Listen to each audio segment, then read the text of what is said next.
Visualise करके मनचाही चीजों को हासिल करें। क्या आप जानते हैं कि आप सिर्फ अपनी इच्छाओं को विजुलाइज करके अपनी मनचाही चीजों को अपनी ओर अट्रैक्ट कर सकते हैं। आप जिस जिंदगी से ऊब चुके हैं उसी जिंदगी से आप बेहद प्यार कर सकते हैं।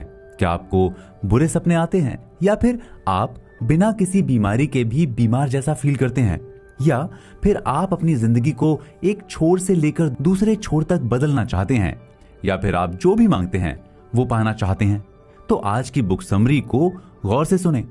इसमें कुछ मेथड्स बताए गए हैं जिनकी हेल्प से आप अपनी पूरी लाइफ को चेंज कर सकते हैं।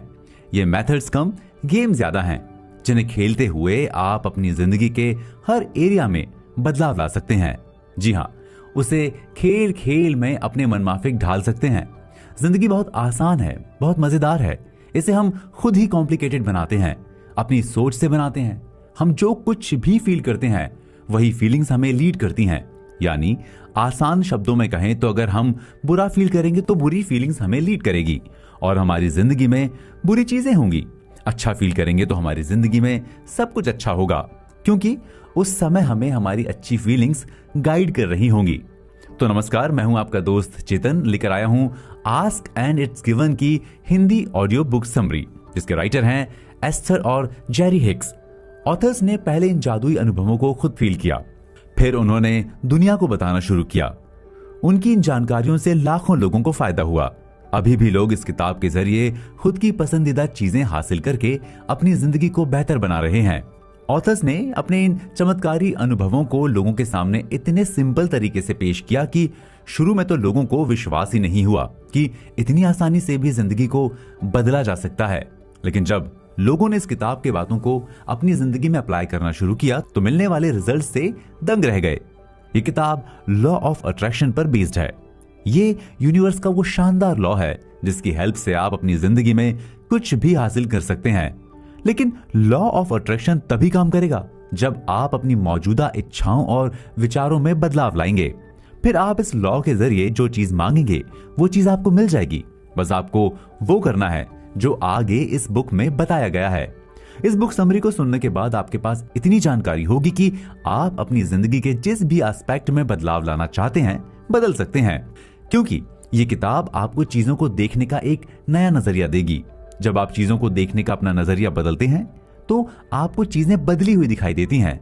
जिस जिंदगी से आप घुटन महसूस कर रहे होते हैं वही बाद में आपको खूबसूरत लगने लगेगी।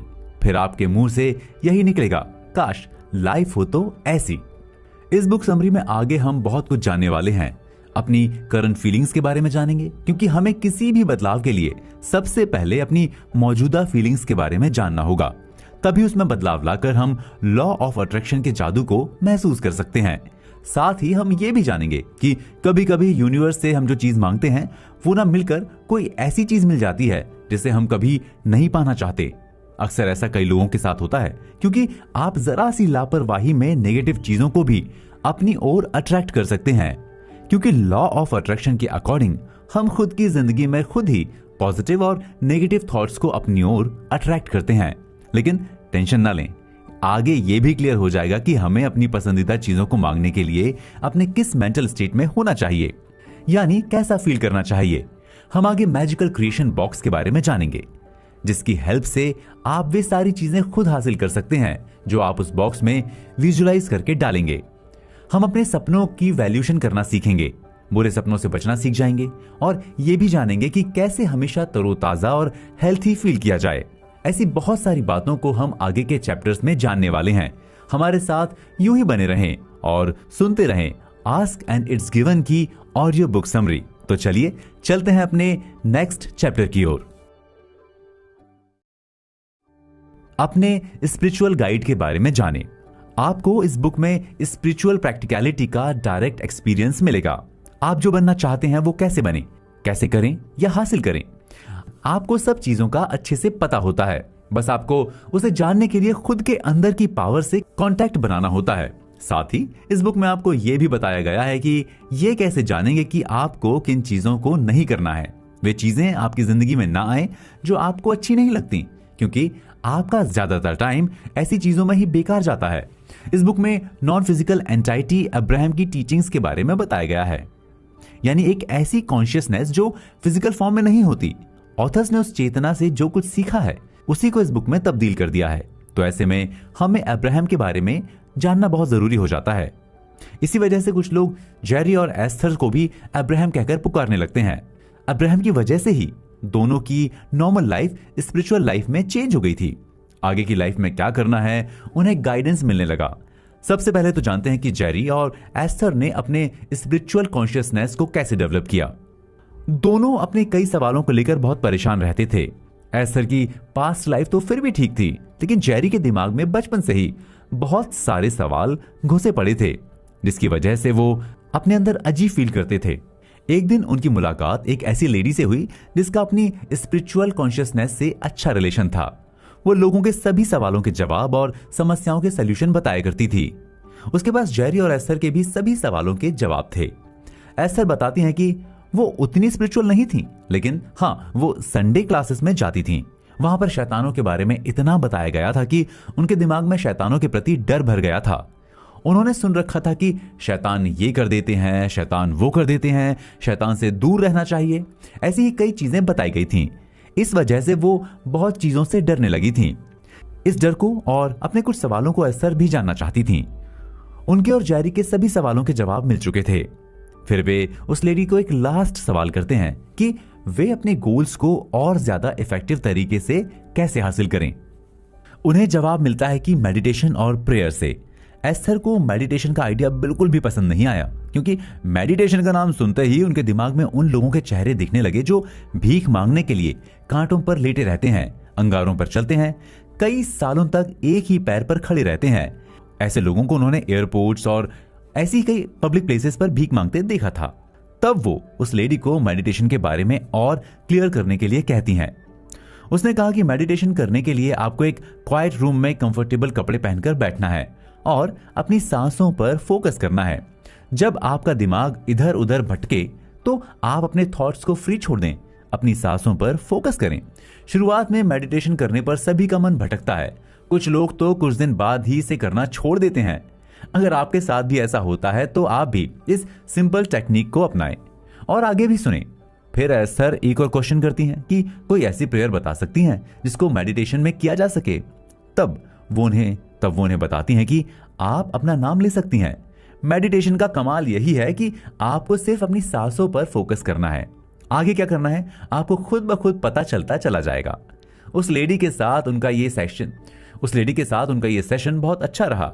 जब सेशन खत्म हुआ तो उस लेडी की असिस्टेंट ने उनसे पूछा कि आप लोग कोई आखिरी सवाल पूछना चाहते हैं। वे अपने सारे सवाल पूछ चुके थे, इसलिए उनके दिमाग में कोई सवाल नहीं आ रहा था। तभी उसकी असिस्टेंट उनसे कहती हैं कि क्या आप अपने स्पिरिचुअल गाइड का नाम जानना चाहेंगे। उन्होंने स्पिरिचुअल गाइड के बारे में पहली बार सुना था, तो वे थोड़े क्यूरियस हो गए। उन्होंने जब उस लेडी से ये सवाल पूछा तो उसने जवाब दिया कि ये आपको डायरेक्ट बताया जाएगा, आपको सुपर सेंसरी हियरिंग एक्सपीरियंस से पता चल जाएगा। यानी जब वो मेडिटेशन करने लगेंगे तो उन्हें अपने आप पता चल जाएगा, उनके अंदर से उसका नाम खुद ब खुद आएगा। वो और उनके हस्बैंड घर पहुंचते हैं, शाम में मेडिटेशन करने बैठ जाते हैं। वो 15 मिनट का टाइमर लगाते हैं और अपनी सांसों पर फोकस करने लगते हैं। हालांकि 15 मिनट में उनके पैर के पंजे सुन्न हो गए। उन्हें अजीब फील हो रहा था, लेकिन 15 मिनट का टाइमर बजने पर उन्हें थोड़ा अच्छा लगा। फिर उन्होंने 15 मिनट का टाइमर सेट किया। ऐसा करते करते उन्होंने 15-15 मिनट के 3 सेशंस किए। थर्ड टाइम होने वाला एक्सपीरियंस कंप्लीटली डिफरेंट था। ऐसा करते करते 9 महीने गुजर गए। 9 महीनों में उन्होंने एक भी दिन मेडिटेशन करना नहीं छोड़ा। एक दिन अचानक उनकी नाक से अजीब सी आवाज निकल रही थी। नाक के साउंड पर ध्यान दिया तो उससे कुछ लेटर्स क्लियरली सुनाई दे रहे थे। वे लेटर्स थे MNOP। उनकी बॉडी से नॉन मटेरियल वेव्स उठने लगी थीं। उनके सर में कुछ होने लगा था, पैर कांपने लगे थे, रोंगटे खड़े हो गए थे। जब उन्होंने उन वर्ड्स को लिखना शुरू किया तो पाया कि मैं अब्राहम हूं और मैं तुम्हारा स्पिरिचुअल गाइड हूं। फिर जब उनका अब्राहम से कांटेक्ट हुआ तब उन्हें पता चला कि अब्राहम कोई सिंगल कॉन्शियसनेस नहीं बल्कि कलेक्टिव कॉन्शियसनेस यानी चेतना है। ये कॉन्शियसनेस की एक इममटेरियल स्ट्रीम है। कई इनफाइनाइट कॉन्शियसनेस यानी कई चेतना का मिलाजुला रूप है जिसका कोई फिजिकल फॉर्म नहीं है, जो आपके अंदर से आपकी आवाज के थ्रू निकलती है। ठीक उस लेडी की तरह जिसने एस्थर और जेरी के सवालों के जवाब दिए थे। ये चेतना हम सब के अंदर होती है, किसी में अब्राहम के रूप में तो किसी के अंदर किसी दूसरे रूप में, लेकिन इसका एक ही काम है, आपको गाइड करना, आपको रास्ता दिखाना। तो आइए इसी के साथ बढ़ते हैं अपने अगले चैप्टर की ओर और जानते हैं कि कैसे जब हम अपनी उस स्पिरिचुअल कॉन्शियसनेस के कांटेक्ट में आते हैं तो हमें जरूरत पड़ने पर हेल्प मिलती है। तो चलिए चलते हैं अपने नेक्स्ट चैप्टर की ओर। प्रेजेंट में जीना शुरू कर दें। आपके अंदर की स्पिरिचुअल कॉन्शियसनेस आपके सारे सवालों के जवाब देती है। जब आपको कुछ समझ में नहीं आता तो उस वक्त आपको सही रास्ता दिखाती है, बस आपको उसे रेडियो सिग्नल की तरह यूज करना है, यानी आपको उसी फ्रीक्वेंसी पर जाना होगा। जैसे आप किसी गाने को सुनने के लिए रेडियो की उस फ्रीक्वेंसी पर जाते हैं, वो फ्रीक्वेंसी है मेडिटेशन। जब आप मेडिटेट करेंगे तो आप अपने सारे सवालों के जवाब खोज निकालेंगे। एक दिन अब्राहम ने उन्हें बताया कि वो उनके स्पिरिचुअल गाइड हैं, वो उनके साथ मिलकर काम करने आए हैं, वो उनसे प्यार करते हैं, वे साथ में मिलकर एक किताब लिखेंगे। उसके लिए उन्हें मेहनत करने की जरूरत नहीं है, उन्हें बस बुक के लिए सारा मटेरियल उनके अंदर से मिल जाएगा। बस उन्हें लिखते जाना है, वे जो भी सवाल करेंगे उनके जवाब मिलते जाएंगे। वो बुक यही बुक है जिसकी बुक समरी आप इस वक्त सुन रहे हैं। इसमें उन सारे सवालों के जवाब हैं जो एक इंसान के दिमाग में खुद को और उसके प्रोफेशन को लेकर आते हैं। जब आप मेडिटेशन करने लगेंगे तो आपको भी कोई स्पिरिचुअल गाइड मिलेगा, ठीक अब्राहम की तरह। फिर वो आप में एक स्ट्रॉन्ग कॉन्शियसनेस की तरह काम करने लगेंगे। लाइफ में किसी प्रॉब्लम के आने से पहले ही आप उसके बारे में हिंट पा जाएंगे। ऐसा ही एक बार ऑथर्स के साथ होता है। एक दोपहर वो फिनिक्स फ्रीवे में कार से जा रहे थे, तभी अचानक उन्हें एक झपकी सी आती है। वो एक बहुत स्ट्रॉन्ग हिंट था। ऐसा लगा कि उनके अंदर कोई कॉन्शियसनेस जागी हो।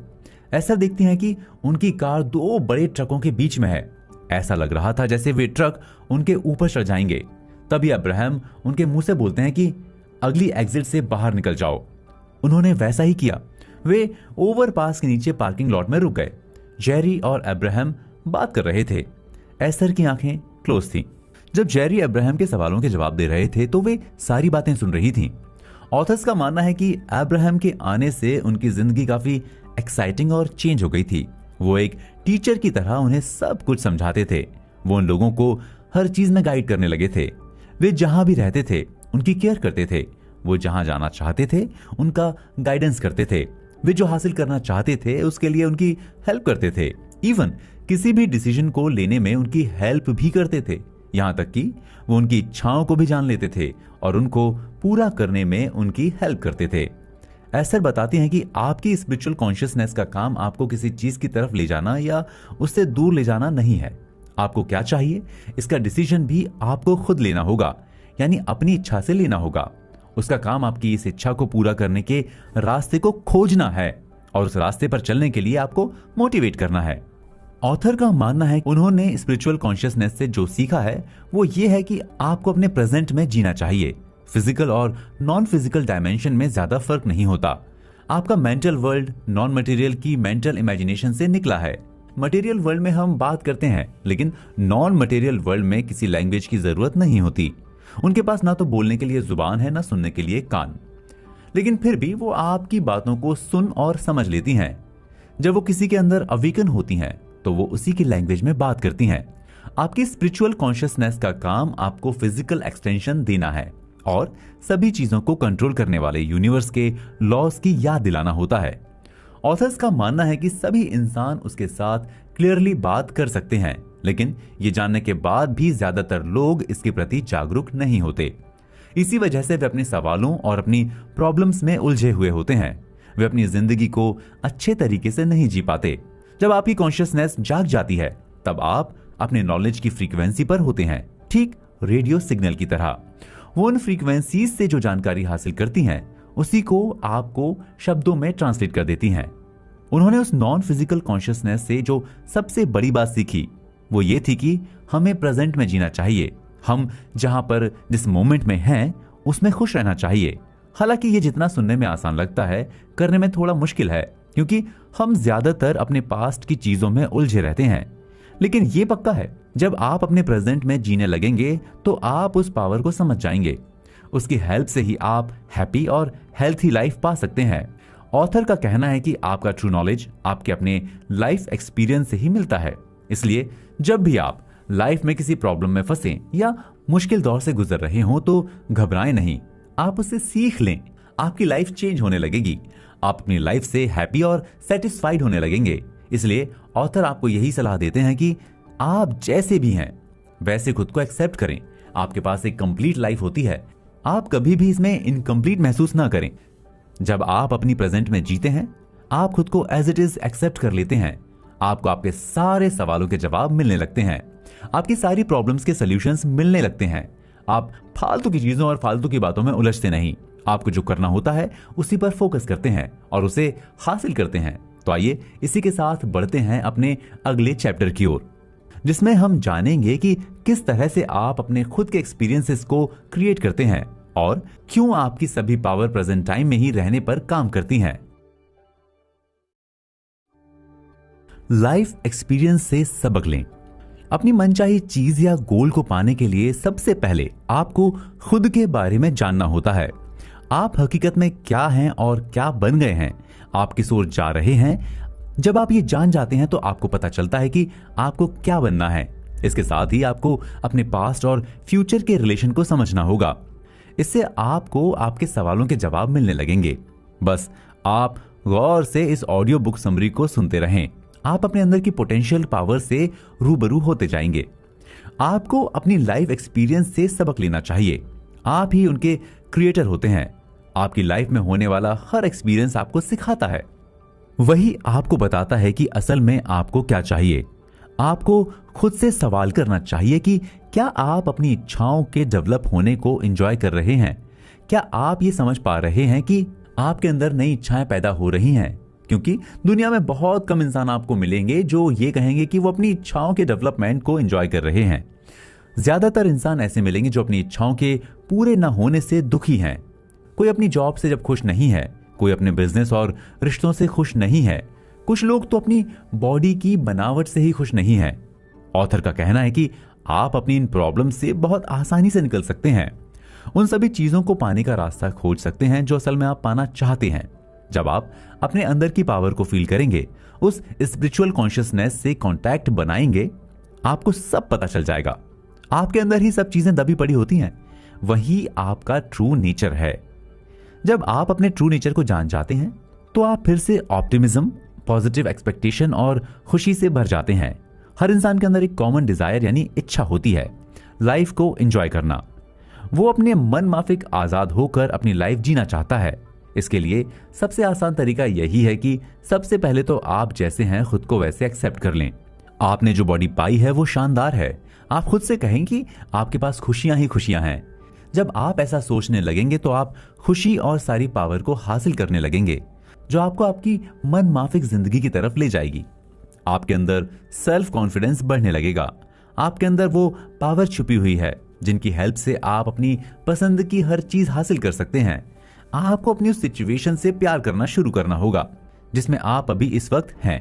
आप अभी किस हालात में हैं ये मायने नहीं रखता, लेकिन उस सच्चाई को एक्सेप्ट करने पर फर्क पड़ता है।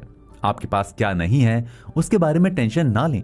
आपके पास अभी क्या है उसे एंजॉय करें, उसका इस्तेमाल करें।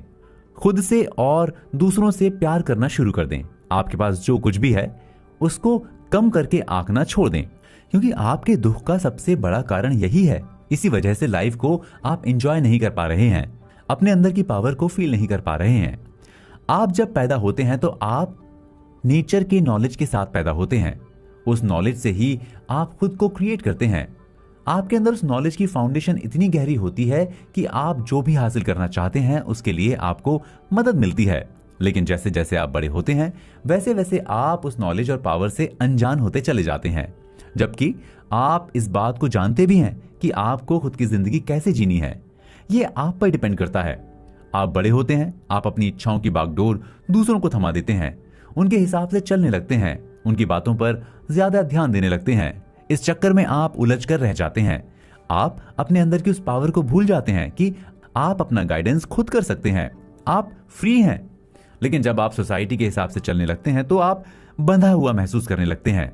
फिर आप सोचने लगते हैं कि अगर ये करूंगा तो लोग क्या सोचेंगे, किसी काम को करते वक्त अगर फेल हो गया तो लोग क्या कहेंगे। इस चक्कर में आप बहुत सी चीजें नहीं कर पाते। कभी कभी दूसरों के कहने पर वे चीजें करने लगते हैं जो आपको अच्छी नहीं लगती। अगर आप भी इस तरह उलझ चुके हैं तो घबराएं नहीं, अभी आपके पास वक्त है। आप अभी भी उस सोर्स से कनेक्ट हो सकते हैं जिससे आपको अपनी मनपसंद जिंदगी जीने की एनर्जी और गाइडेंस मिलती है। आगे इस बुक समरी में हम उन सभी बातों को जानेंगे जो आपको फिर से ऑर्गेनाइज होने में आपकी हेल्प करेंगी। एक बार फिर से जब आपका तालमेल उन इटर्नल पावर्स से और यूनिवर्सल लॉस के साथ हो जाएगा, आप अपनी जिंदगी को अपने हिसाब से जीने लगेंगे। आप इस बात को जान लें, आप एक इटर्नल पर्सन हैं। आपका इस शरीर को चुनने का कोई अद्भुत कारण है। जी हाँ, हम सब एक उद्देश्य को पूरा करने के लिए यहाँ आए हैं। हम सब अपनी स्पिरिचुअल जर्नी को आगे बढ़ाने आए हैं। आप एक ऐसे सोर्स से कनेक्ट हैं जो आपको आपके सही मकसद के बारे में बताती रहती है। लेकिन दुखद बात यह है कि ज्यादातर लोग इस मटेरियल वर्ल्ड के शोरगुल में उस अंदर की आवाज को सुन नहीं पाते। आप जान लें, वो स्पिरिचुअल कॉन्शियसनेस आपके थ्रू ही फॉलो होती है। जब आप अपने उस सोर्स के साथ कंप्लीट रिलेशंस को कॉन्शियसली एक्सेप्ट करना सीख लेते हैं तो आप अल्टीमेट जॉय का एक्सपीरियंस करने लगते हैं। आप अपने अंदर की एनर्जी को फील करने लगते हैं। किसी भी काम को करने से पहले आपके दिमाग में उससे जुड़े पॉजिटिव थॉट आने लगते हैं। आप अपने अंदर एक ईश्वर को फील करने लगते हैं। हर जीव की भलाई इस यूनिवर्स का बेस है। ये यूनिवर्स हर प्राणी की भलाई के लिए उसकी हेल्प करती है। आप जितनी जल्दी इस बात को एक्सेप्ट कर लेंगे, उतनी जल्दी ही आप अपनी भलाई के लिए काम शुरू कर देंगे। जिस तरह से आप अपने सांस पर विश्वास करते हैं, आप जानते हैं उसे लेने और छोड़ने पर ही आप जिंदा रहेंगे। उसी तरह से आप इस यूनिवर्स की पावर पर भी विश्वास करें। यह आपकी भलाई के लिए ही है। आपका आगे बढ़ना जरूरी है। जब तक आप मूव नहीं करेंगे, किसी पावर को फील नहीं करेंगे। आप इस धरती पर बेहिसाब खुशियों को एक्सपीरियंस करने के लिए आए हैं। यही आपके यहां होने का कारण है। तो आइए इसी के साथ बढ़ते हैं अपने अगले चैप्टर की ओर। बुक से जुड़ी कुछ और दिलचस्प बातों को जानते हैं। लॉ ऑफ अट्रैक्शन, यूनिवर्स का सबसे इफेक्टिव लॉ। ऑथर्स का मानना है कि एक करंट हर चीज में फ्लो होता है और ये यूनिवर्स में मौजूद है। ये समझ लीजिए कि ये यूनिवर्स की फाउंडेशन है। आपके इस फिजिकल वर्ल्ड का फाउंडेशन भी यही है। इस करंट के थ्रू ही सब चलता है। ये एक एनर्जी की तरह काम करता है। कुछ लोग इस एनर्जी से वाकिफ होते हैं, लेकिन ज्यादातर इंसान इसके बारे में कुछ भी नहीं जानते। इसकी सबसे बड़ी खासियत यह है कि हर इंसान इससे अफेक्टेड है। जब आप इस एनर्जी को समझ जाएंगे तो आप इस दुनिया की फाउंडेशन को भी समझ जाएंगे। जब आप अपनी अवेयरनेस के सोर्स को फील करने लगेंगे तो आप हर चीज को फील करने लगेंगे, उसका एक्सपीरियंस करने लगेंगे, जिंदगी में आने वाली सभी चीजों को समझने लगेंगे। जैसे मैथमेटिक्स के फॉर्मूले को समझने के बाद आप उसका यूज करके सही रिजल्ट हासिल कर लेते हैं, ठीक उसी तरह से आपके पास इस फिजिकल वर्ल्ड को समझने का भी फॉर्मूला होता है जो हमेशा से इस यूनिवर्स में मौजूद था और है। ऑथर्स का मानना है कि हम एक वाइब्रेटिंग एनवायरनमेंट में वाइब्रेटिंग क्रीचर हैं। हम एक वाइब्रेशन के साथ उस नॉन फिजिकल पावर से जुड़े होते हैं, इसलिए हम जितना खुद में अच्छा महसूस करेंगे उतना ही हमारा उस सोर्स से रिलेशन मजबूत होता जाएगा।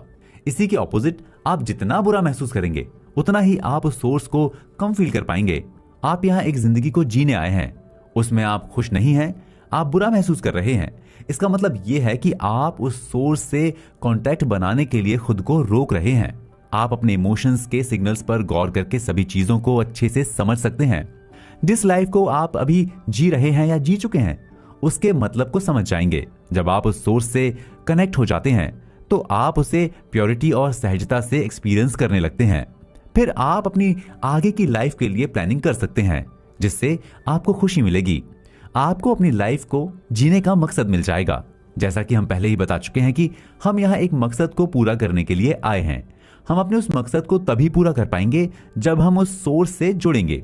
लेकिन इस दुनिया में आते ही हम उलझ जाते हैं, अपने उस मकसद को भूल जाते हैं।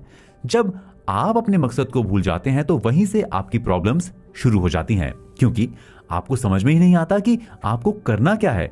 लेकिन जब आप उस सोर्स से कांटेक्ट बनाते हैं तो आप अपनी फीलिंग्स पर ध्यान देकर इस धरती पर अपने आने के मकसद को जान सकते हैं, उसे पूरा कर सकते हैं। ठीक उसी तरह से पूरा कर सकते हैं जिस तरह से आप सोचते हैं और प्लानिंग करते हैं। इसके बाद आपके दिमाग में अपने इस फिजिकल और मटेरियल वर्ल्ड से रिलेटेड कोई भी सवाल नहीं बचता, क्योंकि आपको आपके सारे सवालों के जवाब मिल जाते हैं या मिलने लगते हैं। आगे ऑथर का कहना है कि उन्होंने जो एक्सपीरियंस किया है उसमें उन्होंने लॉ ऑफ अट्रैक्शन यानी आकर्षण के नियम को यूनिवर्स के सबसे इफेक्टिव लॉ के रूप में पाया है। अगर देखा जाए तो ये पूरी बुक ही इस लॉ के इर्द गिर्द लिखी गई है, यानी आप जिस चीज को अपनी ओर अट्रैक्ट करते हैं वो आपकी तरफ खिंची चली आती है। हमारे हर थॉट कंप्लीट होते हैं, हर थॉट सिग्नल ट्रांसमिट करते हैं और वही थॉट अपनी तरह के सेम सिग्नल्स को अपनी तरफ फिर से अट्रैक्ट करते हैं। इसी प्रोसेस को लॉ ऑफ अट्रैक्शन कहते हैं, यानी आप जिस सोच से किसी चीज को अपनी तरफ अट्रैक्ट करेंगे वैसी ही सोच आपकी तरफ अट्रैक्ट होगी। अगर दो चीजें या दो लोग एक जैसे होंगे उनमें आपस में जुड़ने की संभावना ज्यादा होती है, यानी वे दोनों एक फ्रीक्वेंसी पर होते हैं। इसलिए आपको जो पाना होता है आपको उस फ्रीक्वेंसी में जाना होता है, ठीक रेडियो फ्रीक्वेंसी की तरह, तभी आप उसे अपनी तरफ अट्रैक्ट कर सकते हैं। जैसे हमने पहले ही जान लिया कि आप 92.2 के प्रोग्राम को 100.3 मेगाहर्ट्ज पर नहीं सुन सकते, ठीक उसी तरह आप जिस चीज पर ध्यान देंगे आप में वैसी ही वाइब्रेशन उठेंगी। आप जैसे वाइब्रेशन छोड़ेंगे वैसी ही मांग करेंगे, वही आपका पॉइंट ऑफ अट्रैक्शन होगा। जैसे अभी आप किसी चीज को हासिल करना चाहते हैं जो चीज आपके पास नहीं है, तो आपको लॉ ऑफ अट्रैक्शन का यूज करना होगा। यह बहुत ही आसान है, आपको उस चीज पर फोकस करना होगा, वो चीज लॉ ऑफ अट्रैक्शन के अनुसार आप तक पहुंच जाएगी, क्योंकि आप पूरी इच्छा से उसे अपनी तरफ अट्रैक्ट करते हैं। लेकिन इस लॉ को सही यूज करना आना चाहिए। जैसे अगर आप किसी चीज की इच्छा करते हैं जो आपके पास अभी नहीं है, तो आप उस पर फोकस करते हैं, लेकिन थोड़ी देर फोकस करने के बाद फिर इस फ्रीक्वेंसी पर चले जाते हैं कि ये मेरे पास नहीं है, तो लॉ ऑफ अट्रैक्शन नहीं के वाइब्रेशन को ज्यादा अडॉप्ट करने लगता है। इस वजह से आप अपनी उस मनचाही चीज को नहीं हासिल कर पाते। इसलिए आप किसी चीज पर फोकस करके उसे अपनी तरफ आता देखें, उसे महसूस करें, तभी वो चीज आपकी तरफ आएगी। इसी के साथ बढ़ते हैं हम अपने अगले चैप्टर की ओर, जिसमें हम जानेंगे कि कब कौन सी चीज मांगे जो हमें मिल जाए। फेथ और डिजायर के वाइब्रेशन को मैच करें। जैसा कि आपने पिछले चैप्टर में जाना कि लॉ ऑफ अट्रैक्शन आपको आपकी मनचाही चीज को आपकी तरफ अट्रैक्ट करता है। ज्यादातर लोग अपनी मनचाही चीज को अट्रैक्ट नहीं कर पाते। इसका कारण यही है कि वे नेगेटिव थॉट को दिमाग में भर कर रखते हैं। वो किसी चीज को हासिल कर सकते हैं, लेकिन उन्होंने अपने दिमाग में पहले ही बना रखा है कि वो उस चीज को हासिल नहीं कर पाएंगे। इसी वजह से वो हासिल नहीं कर पाते। आप जो भी सोचते हैं, आप अपनी जिंदगी में आने वाली घटनाओं की प्लानिंग कर रहे होते हैं। इसलिए आप अप्रिशिएट करके अच्छी चीजों और अच्छे लोगों को अपनी तरफ अट्रैक्ट कर सकते हैं। अगर आप किसी चीज की टेंशन लेते हैं तो आप और टेंशन को अपनी तरफ अट्रैक्ट करते हैं। आप इस बात को जान लें कि हर थॉट, कॉन्सेप्ट, लाइफ सभी कुछ वाइब्रेशनल है। इससे वाइब्रेशन निकलती है। इसलिए आप जिस तरह से सोचते हैं, जिस तरह के कॉन्सेप्ट क्रिएट करते हैं और जिस तरह की लाइफ में बिलीव करते हैं, वैसे ही आप हासिल करते हैं। जैसे आप किसी चीज पर अपना फोकस करते हैं, भले ही आप थोड़ी देर के लिए करें, उन्हें अपनी ओर अट्रैक्ट करने लगते हैं। आपकी लाइफ के वाइब्रेशन उन्हीं वाइब्रेशन को रिफ्लेक्ट करने लगते हैं जिन पर आप ज्यादा फोकस्ड होते हैं। जैसे आप किसी इंसान को हमेशा दुखी, मनहूस चेहरे के साथ देखते हैं, एक्चुअली उसने दुख और मनहूसियत को अपनी तरफ इतना अट्रैक्ट कर लिया है, वो उससे बाहर ही नहीं निकल पा रहा है। हमेशा वो उसी तरह की वाइब्रेशन को अपनी वाइब्रेशन से मैच कराता रहता है। लॉ ऑफ अट्रैक्शन को समझना बहुत ही आसान है। इसके बारे में जानना बहुत आसान है। जब आप एक बार ये समझ जाते हैं कि आपको वही मिलता है जिसके बारे में आप सोचते हैं, तब आप अपने एक्सपीरियंस पर कंट्रोल करके उनका यूज करने लगते हैं। आप इसे और आसानी से अपनी लाइफ में होने वाली प्रैक्टिकल चीजों से समझें। जैसे आप अपनी लाइफ पार्टनर को अप्रिशिएट करते हैं, उसे प्यार से देखते हैं, तो आपके लाइफ पार्टनर के साथ आपके रिलेशन में आपकी ये स्ट्रॉन्ग थॉट्स रिफ्लेक्ट होने लगती है। फिर आप अपने लाइफ पार्टनर में वही चीजें पाते हैं जो आप उसमें देखना चाहते हैं। अगर आप अपने लाइफ पार्टनर पर शक करते हैं, गुस्सा करते हैं, तो आपको उधर से भी ऐसा रिएक्शन मिलेगा। आप एक स्ट्रेसफुल माहौल में जिएंगे, गुस्सा करने वाली सिचुएशंस पैदा होंगी। ठीक इसी तरह से जब आप अपने पड़ोसियों से चिढ़ना या जेलसी करना या जेलस करना बंद कर देते हैं, उनसे प्यार करने लगते हैं, तो प्यार की वाइब्रेशन उठने लगेंगी। दोनों तरफ से प्यार का एक्सचेंज होने लगेगा। इसके लिए आपको अपनी वाइब्रेशन के नेचर को समझना पड़ेगा, क्योंकि अगर आपके अंदर गुस्सा, नफरत, जेलसी जैसी एनर्जी भरी हुई है, तो आप वैसी ही एनर्जी रिलीज करेंगे और वैसी ही अपनी ओर अट्रैक्ट करेंगे। इसके लिए समय निकालकर प्रैक्टिस करें। आप अपनी सभी इच्छाओं को जानें, अपने नेचर को समझें, उस पर काम करें। बस आप ये समझ लें कि आपने अपने अंदर बुरी फीलिंग्स को निकालना है, अच्छी फीलिंग्स को अपने अंदर डालना है, तभी आप अच्छी चीजों को अपनी ओर अट्रैक्ट कर पाएंगे। आप अच्छा बनने का नाटक करके सिर्फ लोगों को बेवकूफ बना सकते हैं, उस डिवाइन पावर को नहीं। उसके लिए आपको हर चीज में रियल फील करना होगा। अभी तक आपको लगता है कि आप एक नॉर्मल इंसान हैं जो खाता है, पीता है, सोता है और काम पर जाता है, लेकिन आप एक कॉन्शियसनेस एनर्जी हैं, वाइब्रेशनल पावर हैं। आप उस सोर्स से जुड़े होते हैं जो आपके अंदर एनर्जी क्रिएट करती है। आप अपने थॉट्स को लीड करते हैं। आप सबसे स्पेशल हैं। आप उस एनर्जी का इस्तेमाल करते हैं जिससे ये दुनिया बनी हुई है। जो चीजें आपके अंदर हैं वो हमेशा इस इटर्नल वर्ल्ड में रही हैं और हर जगह मौजूद हैं। जब आप एक बार समझ बूझकर इन यूनिवर्सल लॉज के साथ एक हो जाते हैं तो आप समझने लगते हैं कि चीजें किस तरह से रिएक्ट करती हैं। जैसे कि आपने जाना एक ही तरह के लोग एक दूसरे के प्रति अट्रैक्ट होते हैं, उसी तरह से आपको अपनी इच्छाओं और विश्वासों में वाइब्रेशनल बैलेंस बनाना होगा। क्योंकि कभी कभी तो आप किसी चीज को पाने की इच्छा रखते हैं लेकिन आपको विश्वास नहीं होता कि आप वो चीज पाएंगे। इसलिए आप जिस चीज की इच्छा करें उस पर आप पूरी तरह से विश्वास करें। अगर आपकी इच्छा और विश्वास के वाइब्रेशन में फर्क है तो आप उस चीज को हासिल नहीं कर पाएंगे।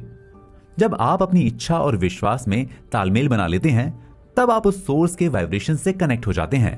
वो आपसे प्यार करने लगता है। वो आपके वाइब्रेशनल और इलेक्ट्रिकल रिक्वेस्ट का जवाब देता है। फिर आप जब भी मांगेंगे, जो भी चीज मांगेंगे आपको मिलेगी। तो आइए इसी के साथ बढ़ते हैं अपने अगले चैप्टर की ओर। आप में एक वाइब्रेटिंग ट्रांसमीटर है। इंसान अपनी लाइफ में जो एक्सपीरियंस करता है उसी से उसकी इच्छाओं का जन्म होता है। इन्हीं से आपकी दुनिया क्रिएट होती है। इनसे ही आप अपनी पसंद मनपसंद चीजों को अपनी ओर खींचते हैं। इसलिए जिनके पास इच्छाएं नहीं होती उनकी लाइफ में कुछ नहीं होता है। जिस तरह से इस प्लैनेट का इवोल्यूशन हुआ है उसी तरह से आपकी इच्छाओं से आपका इवोल्यूशन होता है। आप आपस में जितनी बातचीत करेंगे, अपनी पर्सनल प्रेफरेंसेस को जितनी ज्यादा एक दूसरे से शेयर करेंगे उतना ही ज्यादा आपको जवाब मिलेगा।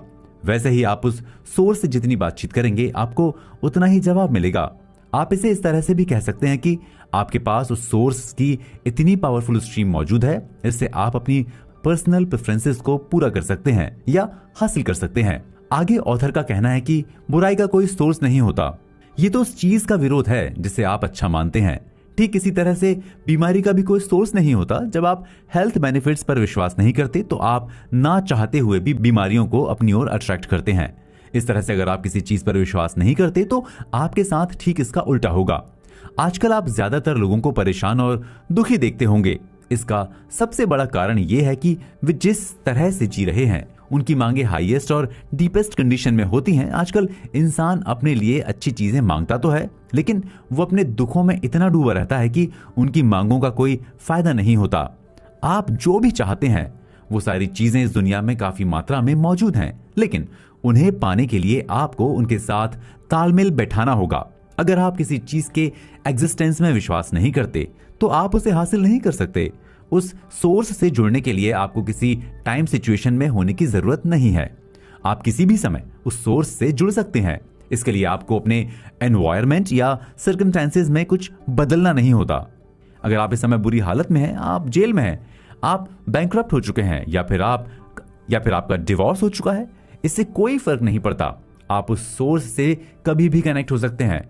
बस आपको शुरू करने के लिए आइडियल पोजीशन में आना होगा। उससे जुड़ने के लिए आपको ज्यादा वक्त भी नहीं लगेगा।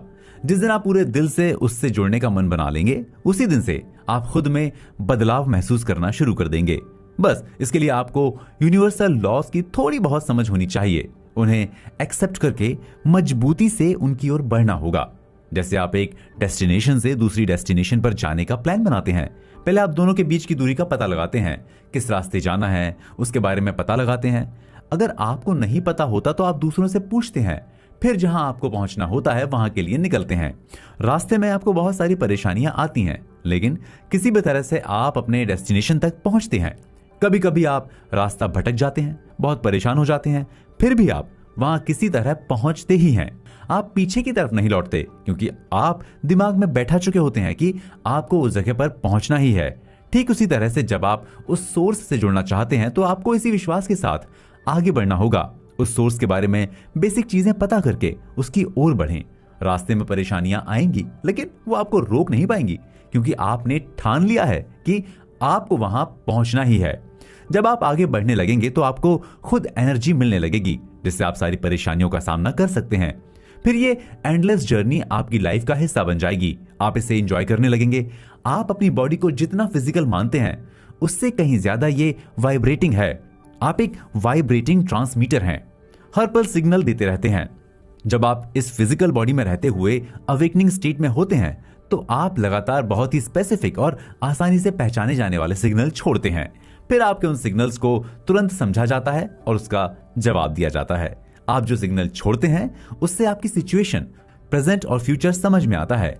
एक्चुअली आपके ट्रू नेचर की जो पर्सनैलिटी है, असल में वो एक इटर्नल पर्सन यानी शाश्वत इंसान है। आप मौजूदा समय में जिस एनर्जी पर फोकस्ड होते हैं, ये वही एनर्जी है जिससे इस यूनिवर्स को क्रिएट किया गया है। आप उसी एनर्जी से अपनी दुनिया को क्रिएट करते हैं। आपके अंदर एक इनबिल्ट इंटेलिजिबल गाइडेंस सिस्टम है, जिसमें ऐसे सिग्नल हैं जो आपको अपने सिग्नल्स के साथ आपकी सेंट्रल डायरेक्शन की पावर फोर्स को समझने में हेल्प करते हैं। आपके इमोशंस आपकी गाइडेंस सिस्टम को रिप्रेजेंट करते हैं, यानी आप जैसा महसूस करते हैं वैसे ही सिग्नल्स पाते हैं। ये गाइडेंस सिस्टम आपको अपने थॉट्स की एनर्जी स्ट्रीम के साथ तालमेल को समझने में हेल्प करता है। जब आप किसी सब्जेक्ट पर ज्यादा फोकस करेंगे तो आपका अपने ट्रू नेचर के साथ तालमेल उतना ही मजबूत होता जाएगा। अगर आप मेडिटेशन के थ्रू अपने एग्जिस्टेंस के सोर्स के साथ अच्छा तालमेल बैठा लेंगे तो आप अपने थॉट्स के इस तालमेल को अच्छा महसूस करेंगे। ये यूनिवर्स अट्रैक्शन बेस्ड है। आपका छोटा सा थॉट भी डेवलप होकर स्ट्रॉन्ग बिलीफ बन सकता है। आपकी स्ट्रॉन्ग बिलीफ ही हमेशा आपके एक्सपीरियंस का हिस्सा बनती है।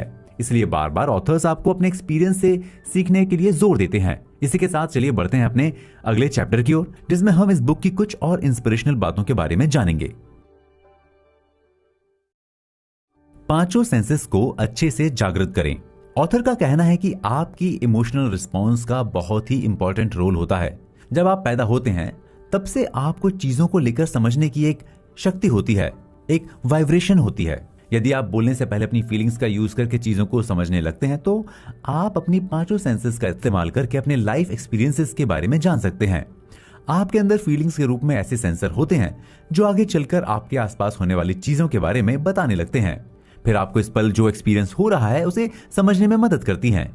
आपकी जिंदगी में घटित होने वाली चीजों के बारे में पहले से ही आपको हिंट दे देती हैं, लेकिन इसके लिए आपको अपने पांचों सेंसेस को अच्छे से जागृत करना होगा, समझना होगा।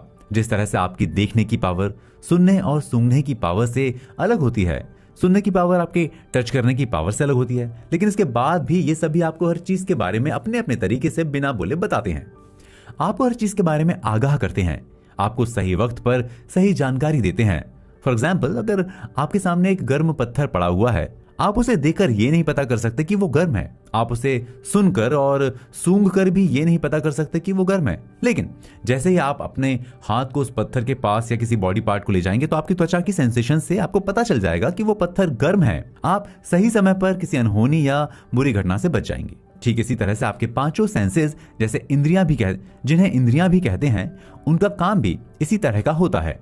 आपकी लाइफ में सबका इंपॉर्टेंट रोल होता है, जिनको आप अवेकन यानी जागृत कर लेते हैं, उनको महसूस करने लगते हैं, उनका यूज करने लगते हैं, तो आगे चलकर आपको बहुत चीजों को जानने का पर्सपेक्टिव मिल जाता है, क्योंकि फीलिंग्स आपके अटेंशन पॉइंट की लिस्ट होती हैं और ये हर पल आपके एग्जिस्टेंस के वाइब्रेटिंग थीम को बताती रहती हैं।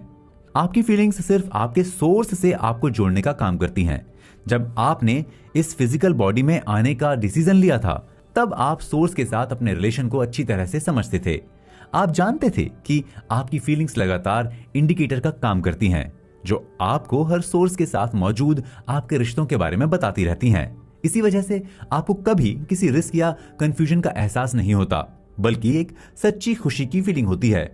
आपकी फीलिंग्स सोर्स के साथ आपके सिनर्जी यानी तालमेल के इंडिकेटर का काम करती हैं। फिर आप अपने थॉट्स पर फोकस करके कोई भी डिसीजन ले सकते हैं। वो डिसीजन आपके लिए बेनिफिशियल होगा। इससे आपको उस डिवाइन पावर से तालमेल बनाने या बिगाड़ने का काफी समय मिलता है। जब आप अपने सोर्स एनर्जी को पूरी तरह से एक्सेप्ट कर लेते हैं, आपकी तरक्की होने लगती है। आप जिस लेवल पर उसे एक्सेप्ट करना छोड़ देते हैं, आपकी तरक्की रुक जाती है।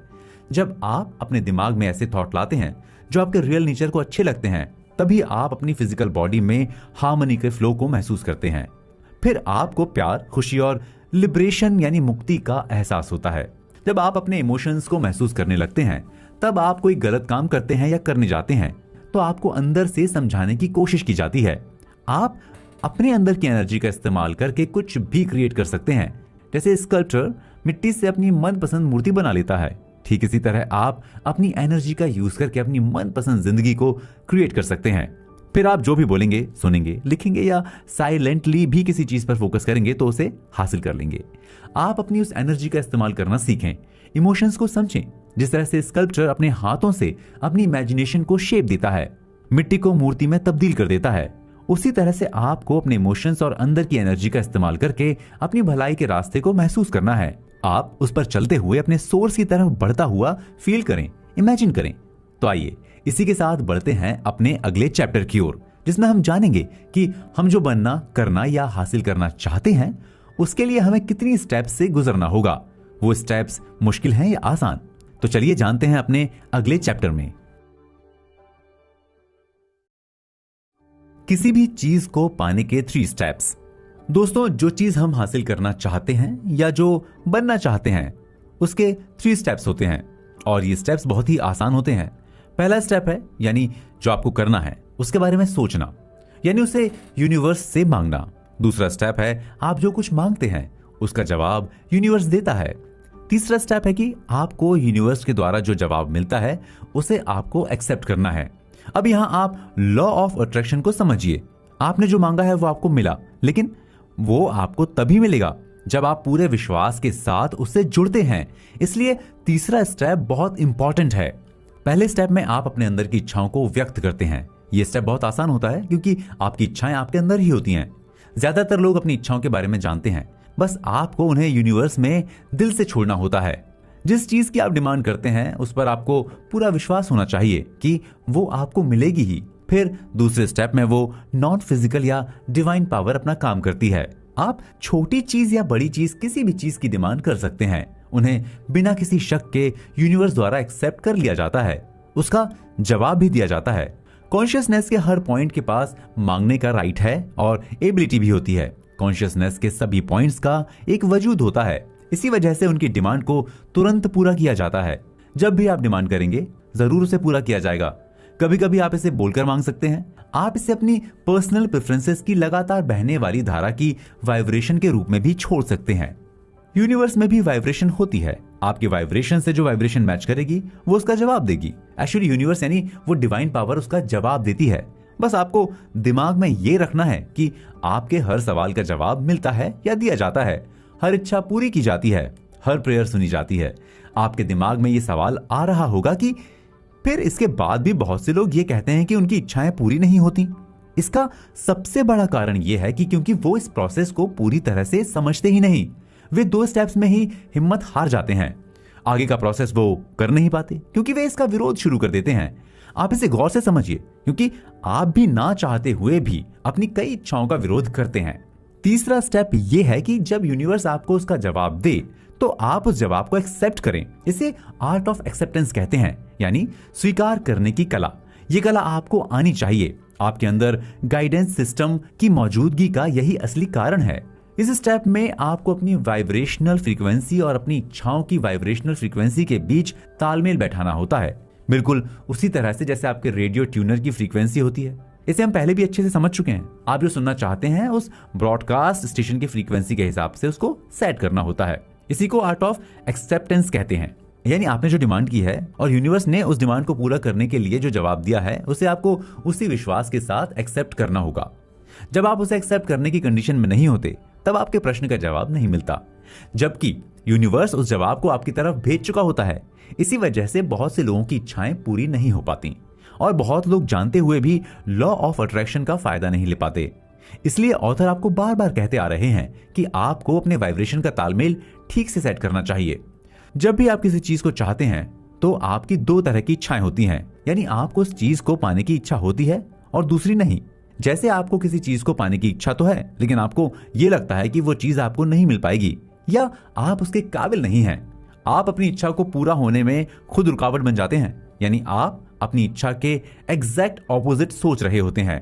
जैसे आप एक तरफ ये सोचते हैं कि मैं हेल्थी रहना चाहता हूं, लेकिन वहीं दूसरी तरफ आप सोचते हैं कि मैं बीमार नहीं होना चाहता। फिर आप कहते हैं कि मैं फाइनेंशियली सिक्योरिटी चाहता हूं, लेकिन मैं फाइनेंशियली प्रॉब्लम्स नहीं झेलना चाहता। मैं अपनी फैमिली से तालमेल बैठाना चाहता हूं और मैं तन्हा नहीं रहना चाहता। यानी आपको कहीं ना कहीं खुद पर और उस डिवाइन पावर पर विश्वास नहीं है। इसी वजह से आपकी एनर्जी उस एनर्जी पर ज्यादा इंपैक्ट नहीं डाल पाती। आप जो सोचते हैं, आपको जो मिलता है, उसके बीच आइडियल वाइब्रेशनल तालमेल होता है।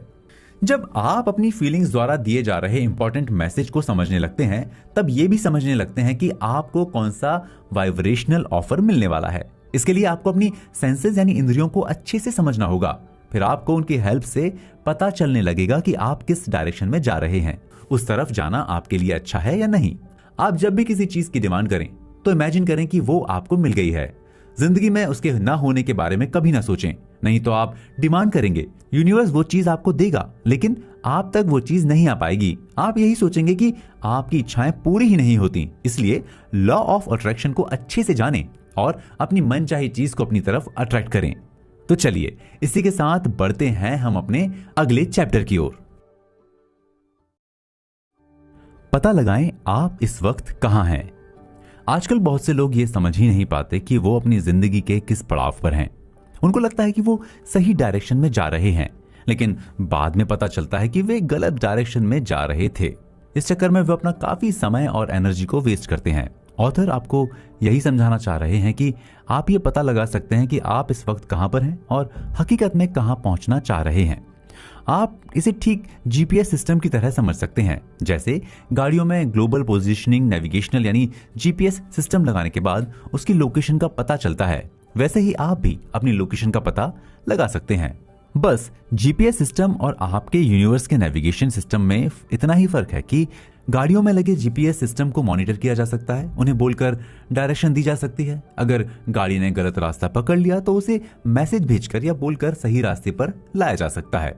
फाइनली उसे उसकी डेस्टिनेशन तक पहुंचने में गाइड किया जा सकता है। लेकिन यूनिवर्स का नेविगेशन सिस्टम अलग तरीके से काम करता है। उसे ये तो पता होता है कि आप कहां हैं, पर वो कभी भी आपसे ये नहीं पूछता कि आप जाना कहां चाहते हैं। वहां ना पहुंचकर आप इतनी देर कहां थे और क्या कर रहे थे, जबकि आपकी गाड़ियों में लगने वाले जीपीएस सिस्टम को मॉनिटर करने वाले तुरंत आपको बता देंगे कि आप 100 मीटर आगे से मुड़ें या आप काफी आगे निकल चुके हैं, आप जल्दी पहुंचिए, आपकी गाड़ी फला जगह 2 घंटे क्या कर रही थी। लेकिन ब्रह्मांड का नेविगेशन सिस्टम आपसे ऐसी बातें कभी नहीं पूछेगा। उसका सिर्फ एक ही काम होता है कि आप जहां हैं, आप वहां से जहां जाना चाहते हैं वहां पहुंचने में वो आपकी हेल्प करे।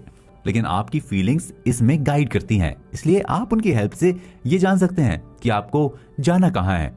आप अभी इस वक्त कहां पर हैं। जब आप यूनिवर्स के और अपने इमोशंस के नेविगेशन सिस्टम के काम के फर्क को अच्छे से समझ जाते हैं तो आपको अपनी इच्छित जगह पर पहुंचने में आसानी होती है। कभी कभी जब आप अपने इमोशंस को नहीं फॉलो करते तो आप दूसरे लोगों की बातें सुनने लगते हैं, उनकी बात मानने लगते हैं, आप अपने से ज्यादा दूसरों पर विश्वास करने लगते हैं। आप प्लान करके अपनी मंजिल की तरफ निकलते तो हैं, लेकिन जब कोई किसी दूसरी मंजिल के बारे में बता देता है तो आप उसके रास्ते को पकड़ लेते हैं। फिर आप दूसरों के रूल्स और लॉजिक्स को फॉलो करने लगते हैं।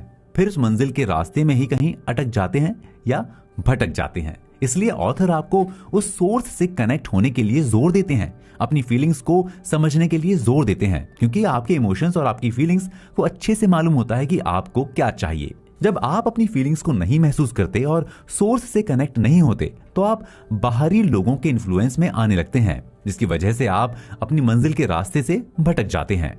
अगर आप दूसरे लोगों के नेविगेशन सिस्टम को फॉलो करेंगे तो आप परेशान रहेंगे, रास्ता भटक जाएंगे, क्योंकि दूसरा इंसान ये नहीं जानता कि आप कहां जाना चाहते हैं और आप अभी कहां पर हैं। इसलिए जब आप अपनी फीलिंग्स पर फोकस करेंगे तभी आप अपने आप को मजबूती से अपने गोल की ओर ले जा सकेंगे। नहीं तो बस आप किसी चीज को पाने की इच्छा तो रखेंगे लेकिन उसे हासिल नहीं कर पाएंगे, जैसे दुनिया के ज्यादातर इंसान कर रहे हैं। इसलिए कहा जाता है कि ये मटेरियल वर्ल्ड आपको कंफ्यूज करता है, इसलिए आपको अपनी इनर इंटेलिजेंस पर भरोसा करना चाहिए। उस डिवाइन पावर पर भरोसा करना चाहिए, अपनी कॉन्शियसनेस को जागृत करना चाहिए और अपनी सेंसेस यानी इंद्रियों को अच्छे से समझना चाहिए। दूसरे लोगों को खुश करना छोड़ दें, क्योंकि जब आप खुद ही खुश नहीं रहेंगे तो आप किसी और को खुश कैसे कर पाएंगे। आप अपने ऊपर विश्वास रखें, अपनी सोर्स की एनर्जी पर विश्वास करें, अपनी मंजिल की ओर बढ़ें। जब आप खुश रहते हैं तभी आप दुनिया को खुशी दे सकते हैं। इसलिए दुनिया को दिए जाने वाला सबसे शानदार गिफ्ट आपकी खुशी होती है, क्योंकि जब आप हैप्पीनेस, जॉय और एप्रिसिएशन का इस्तेमाल करते हैं तभी आप प्योर और पॉजिटिव सोर्स की धारा के साथ बह रहे होते हैं। खुद भी पॉजिटिव और प्योर फील करते हैं, वही आपका असली स्वरूप होता है। जब आप उस धारा के साथ बह रहे होते हैं तो आप जिस भी चीज पर फोकस करेंगे उससे आपको बेनिफिट मिलेगा। इसलिए अपने अंदर की आवाज को सुनें, खुद पर विश्वास करें, दूसरे क्या कहते हैं और करते हैं इस पर ध्यान ना दें।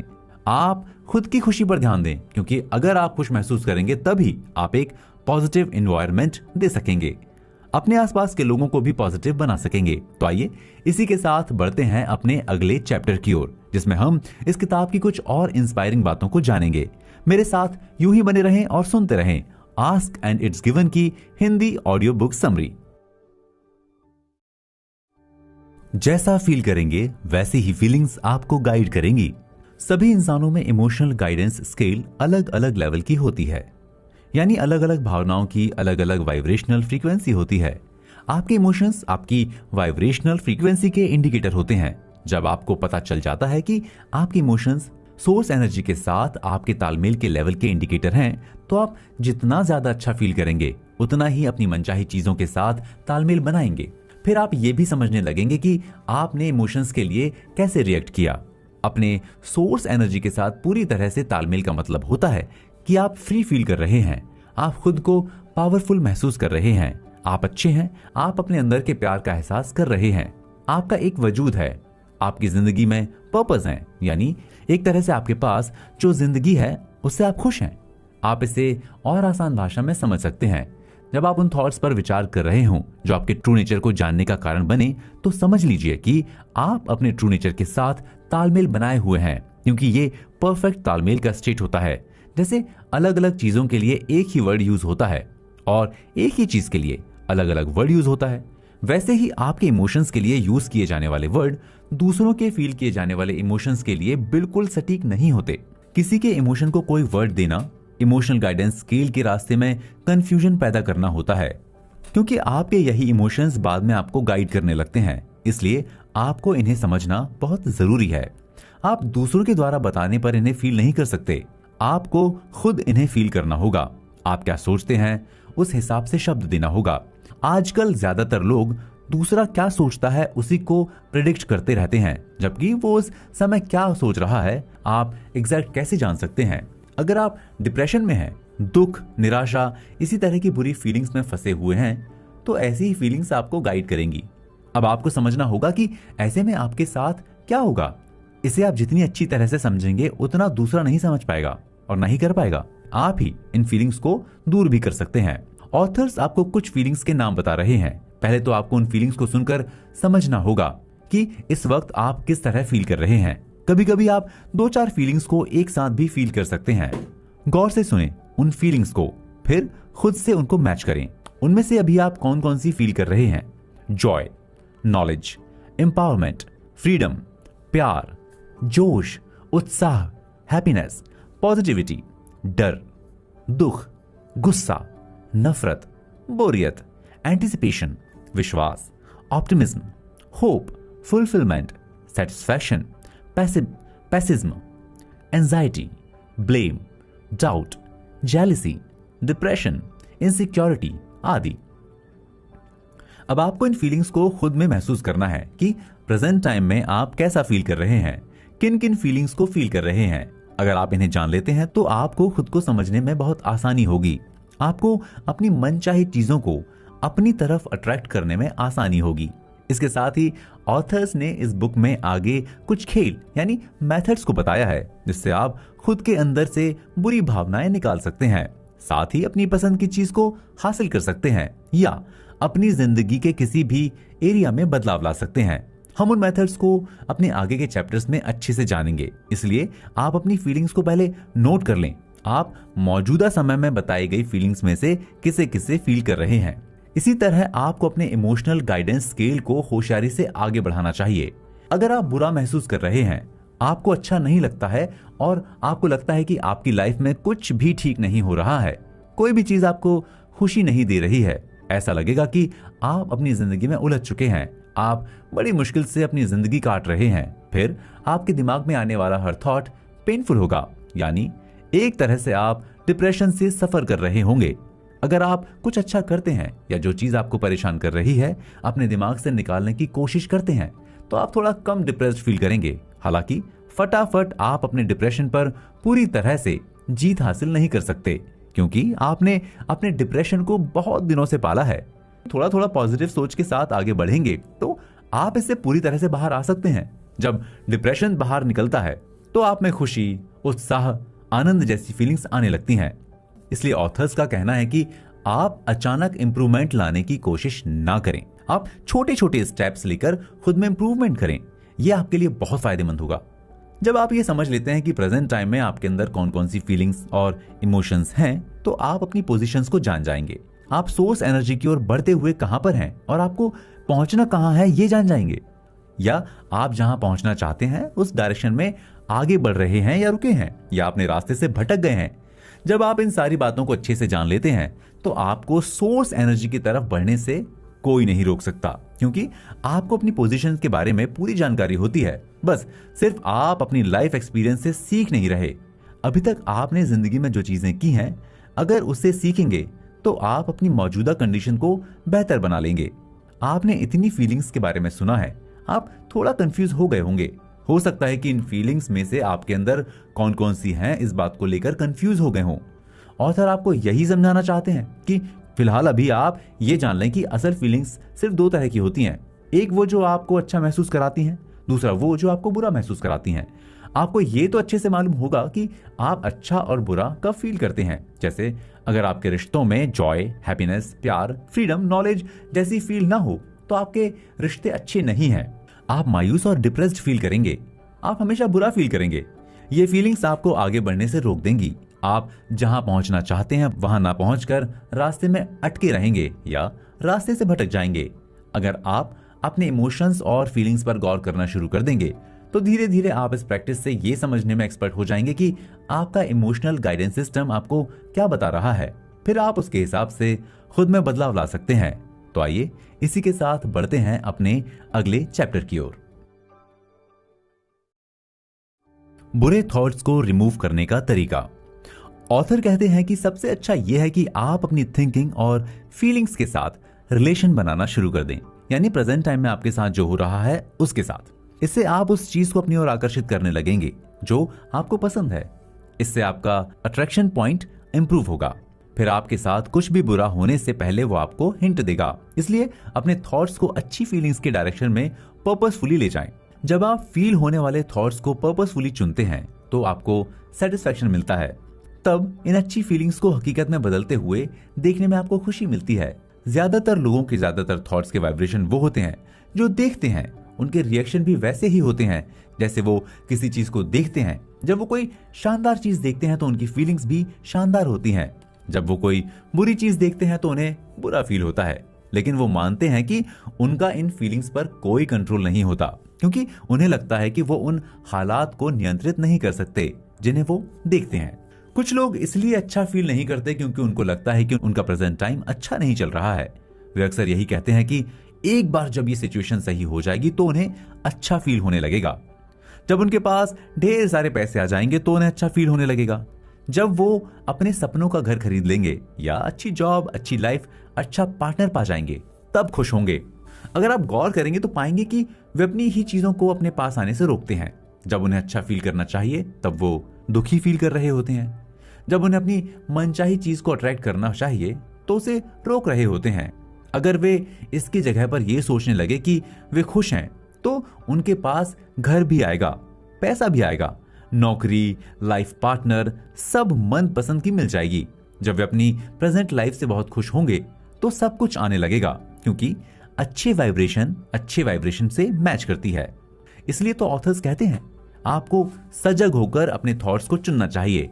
अगर आप गलत थॉट्स को चुनेंगे तो आप बुरा फील करेंगे और आपके साथ बुरी चीजें ही होती रहेंगी। आप इस बात को दिमाग में रख लें कि लॉ ऑफ अट्रैक्शन एक पावरफुल नियम है। आपके लिए यह पॉसिबल नहीं कि आप किसी ऐसे थॉट को खोजें या अपने दिमाग में क्रिएट करें जो आपके मौजूदा वाइब्रेशनल ट्रेंड पॉइंट से काफी अलग हो। आप सिर्फ उसी विचार तक पहुंच सकते हैं जिसके वाइब्रेशंस आपकी मौजूदा वाइब्रेशन रेंज के अंदर होते हैं। क्या आपने कभी ऐसा कोई सॉन्ग सुना है जो आपको कभी भी बहुत अच्छा लगा हो, लेकिन कुछ सालों बाद वही सॉन्ग आपको जरा भी पसंद ना आया हो?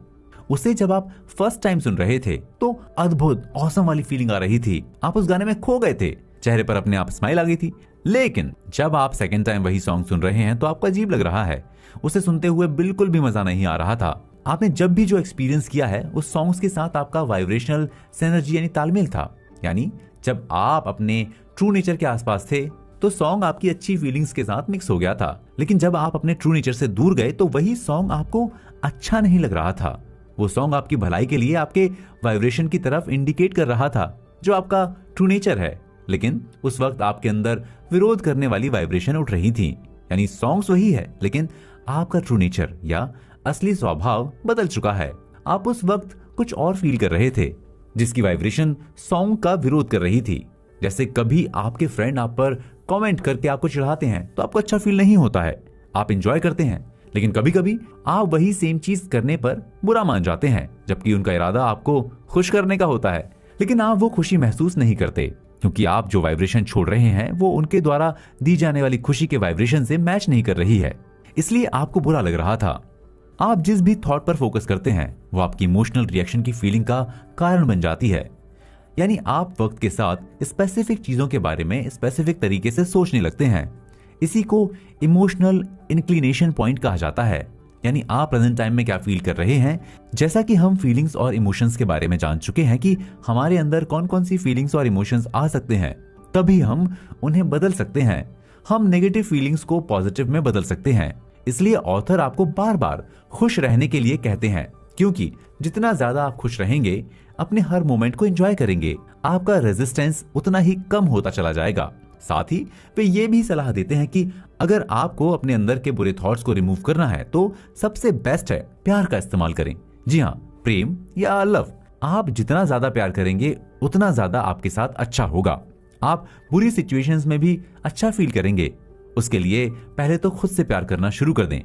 अपने लाइफ पार्टनर से बात करते वक्त प्यार का इस्तेमाल करना होगा। आपके जो रिश्ते हैं उनसे प्यार करना है। पड़ोसियों यानी जिससे भी मिलें उससे प्यार से पेश आएं। प्यार बुरी भावनाओं को निकालने की वैक्सीन की तरह काम करेगा। जब आप प्यार करना सीख जाएंगे तो आप में भी उत्साह होगा और आप अपनी करंट सिचुएशन को अपने हिसाब से ढाल लेंगे, अपनी जिंदगी को बदलने लगेंगे। इसलिए ऑथर आपको स्पेशली कहते हैं कि प्यार के इस इंपॉर्टेंस को समझें, तो आज से ही हर चीज से प्यार करना शुरू कर दें। तो आइए इसी के साथ बढ़ते हैं अपने अगले चैप्टर की ओर, जिसमें हम जानेंगे कि कैसे हम एप्रिसिएशन मेथड यानी तारीफ करने की विधि का यूज करके खुद के अंदर से अपनी बुरी फीलिंग्स को बाहर निकाल सकते हैं। तो चलिए चलते हैं अपने नेक्स्ट एपिसोड पर। एप्रिसिएशन मेथड का इस्तेमाल करें। ऑथर का मानना है कि कभी कभी जिंदगी में इंसान के हालात उसके फेवर में नहीं होते। उसका सबसे बड़ा कारण यही है कि उसके थॉट्स पर उसका कंट्रोल नहीं होता। अगर उसका जरा सा भी वक्त खराब होता है तो वो खुद को कोसना शुरू कर देता है, अपनी किस्मत को दोषी ठहराने लगता है। उसे लगने लगता है कि उसकी किस्मत ही खराब है। धीरे धीरे वो ऐसी ही चीजों को अट्रैक्ट करने लगता है जो उसे वैसा ही फील कराती हैं कि सच में उसकी किस्मत ही खराब है। धीरे धीरे वो ऐसी ही चीजों को अट्रैक्ट करने लगता है जो उसे वैसा ही फील कराती हैं, सच में उसकी किस्मत ही खराब है। उसी के साथ बुरा हो रहा है, बाकी लोगों के साथ अच्छा हो रहा है। ऑथर्स यहाँ पर कुछ चीजें बताते हैं जिन्हें आप अपने इमोशनल इंक्लिनेशन पॉइंट से सही कर सकते हैं। पहले तो आप उन सिचुएशंस के बारे में जानें जिन्हें आप इंप्रूव कर सकते हैं। गौर से सुने, क्या आप भी कभी ऐसे हालात से गुजर रहे हैं जिसमें आपको लगता है कि आपके साथ गलत हो रहा है? क्या आपके किसी इंसान या किसी चीज के साथ रिश्ते खराब हो चुके हैं और आप अपने रिश्तों को बेहतर बनाना चाहते हैं? आप अच्छा फील नहीं करते, अच्छी से अच्छी चीज भी आपको खुशी नहीं देती। क्या आप अच्छा महसूस करना चाहते हैं?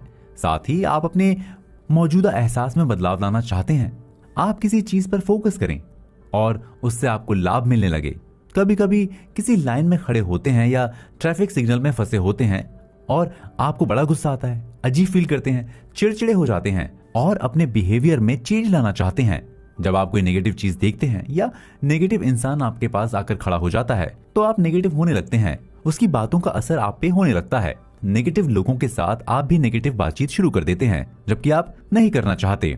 आप अपनी इस हैबिट को कंट्रोल करना चाहते हैं। जब आप जानते हैं कि आप नेगेटिव फील कर रहे हैं तो क्या आप अपनी इस फीलिंग्स को चेंज करना चाहते हैं? सवालों की लिस्ट थोड़ी लंबी जरूर हो गई है, लेकिन आप में से बहुत लोगों के मन में ऐसे ही कई सवाल आते होंगे या आपके साथ एक्सपीरियंस होता होगा। जब आपके साथ ऐसा होता है तो आप में से ज्यादातर लोग अपने इस बिहेवियर में चेंज लाना चाहते हैं। इसके लिए सबसे पहले ऑथर्स आपको यही सजेशन देते हैं कि एप्रिसिएशन के मेथड को अपनाएं, यानी तारीफ के तरीके का इस्तेमाल करें। प्यार का यूज तो हम समझ ही चुके हैं। प्यार के साथ अगर आप एप्रिसिएशन के मेथड को अपनाते हैं तो आपको बुरे हालात से निकलने में हेल्प मिलेगी, साथ ही नेगेटिव से पॉजिटिव बनने में भी हेल्प मिलेगी। उससे पहले आपको अपने इमोशनल इंक्लाइनेशन पॉइंट को समझना होगा, यानी आप प्रेजेंट टाइम में क्या फील कर रहे हैं। जैसा कि हम फीलिंग्स और इमोशंस के बारे में जान ही चुके हैं, अभी प्रेजेंट टाइम में आप किस इमोशंस में बह रहे हैं या क्या फील कर रहे हैं। जैसे अच्छा फील कर रहे हैं, इसका आप इस तरह से भी पता लगा सकते हैं। खुद से सवाल करें कि आपका असली नेचर क्या है, आप प्रेजेंट टाइम में क्या फील कर रहे हैं। क्या आप फ्री फील हैं या किसी टेंशन से जकड़े हुए हैं? आप प्रेम करना चाहते हैं, आप खुद को इंपॉर्टेंट समझते हैं, आज आप सब कुछ अच्छा चाहते हैं। इससे आपको अपने प्रेजेंट मेंटल स्टेट का पता चल जाएगा। इससे आपको अपनी अच्छी फीलिंग्स और अपने ट्रू नेचर से तालमेल बैठाने में आसानी होगी। जब आपका असली स्वभाव यानी ट्रू नेचर होता है, आप लाइफ में हमेशा फ्री फील करें, खुश रहें, मस्ती से जिएं, सबसे प्यार करें। लेकिन जब आपके असली स्वभाव का तालमेल व्यग्रता, एंजाइटी, ब्लेमिंग, फ्रस्ट्रेशन, निराशा, गुस्सा, बदले और असुरक्षा की भावना से होता है तो आपके साथ सब कुछ गड़बड़ होने लगता है। आपके अंदर चाहे कितनी भी बुरी भावनाएं क्यों ना आ जाएं, लेकिन आप उन्हें एप्रिसिएशन मेथड यानी तारीफ के तरीके के जरिए बाहर निकाल सकते हैं। अपने असली स्वभाव को फिर से सामने ला सकते हैं। आप इस खेल से अपने दिमाग को खुशनुमा विचारों की ओर ले जाकर खेल सकते हैं। इसके खेल की शुरुआत आप छोटी चीज से भी कर सकते हैं। जैसे अभी आप जहां पर हैं वहां आसपास देखें। अगर आपकी कोई मनपसंद चीज दिखे तो उसे देखते हुए खुशी महसूस करें, उसकी तारीफ करें, सोचें वो चीज कितनी शानदार, खूबसूरत और यूजफुल है। जितनी देर तक उस चीज के बारे में आप अच्छा सोच सकें सोचें। जितनी देर तक सोचेंगे आपके लिए अच्छा होगा। अगर आप उसके बारे में कुछ अच्छा सोचकर पेपर लिखते हैं तो ये आपके लिए और भी बेहतर होगा। किसी चीज को लिखने से उसका प्रभाव और अच्छा पड़ता है। इतना ही नहीं, जब आप अपनी फीलिंग्स में सुधार पर ध्यान दें तो उसकी भी तारीफ करें। फिर धीरे धीरे जब आप एक बार अच्छी फीलिंग को डेवलप कर लें, तब आप अपने आसपास के माहौल में ऐसी पॉजिटिव चीजों की खोज करें जो आपके मनपसंद की हों। उनके लिए अपने दिमाग में अच्छे वर्ड्स लाएं, तारीफ करें। इस प्रैक्टिस से आप हर चीज के पॉजिटिव एस्पेक्ट को देखने लगेंगे। जितने समय तक उस पर फोकस करेंगे आपको अच्छा महसूस होगा। आपके लिए अच्छा महसूस होने वाले इस वाइब्रेटिंग फ्रीक्वेंसी को बनाए रखना उतना ही आसान है जितना बेटर फील होने वाली फ्रीक्वेंसी को बनाए रखना। तारीफ के वाइब्रेशन आपके फिजिकल और नॉन फिजिकल के बीच के रिश्ते को मजबूत बनाते हैं और ये मेथड आपको उस स्टेट में ले जाएगा जिसमें आप अपने इनर पावर से क्लियर इंस्ट्रक्शंस हासिल कर सकेंगे। आप तारीफ करने की जितनी ज्यादा प्रैक्टिस करेंगे, आपकी वाइब्रेशनल फ्रीक्वेंसी में रेजिस्टेंस उतना ही कम होता जाएगा। जितना रेजिस्टेंस कम होगा, आपकी जिंदगी भी उतनी ही बेहतर होती चली जाएगी। जब आप एक बार इसकी प्रैक्टिस शुरू कर देंगे तो आप उस वाइब्रेशनल फीलिंग से परिचित हो जाएंगे। फिर आप एक वाइब्रेशनल स्टेट में पहुंच जाएंगे जहां आप जिन चीजों की इच्छा करेंगे वे आसानी से आपकी ओर अट्रैक्ट होने लगेंगी। ये प्रैक्टिस जितनी बेहतर होगी, आपकी फीलिंग भी उतनी ही बेहतर होती चली जाएगी।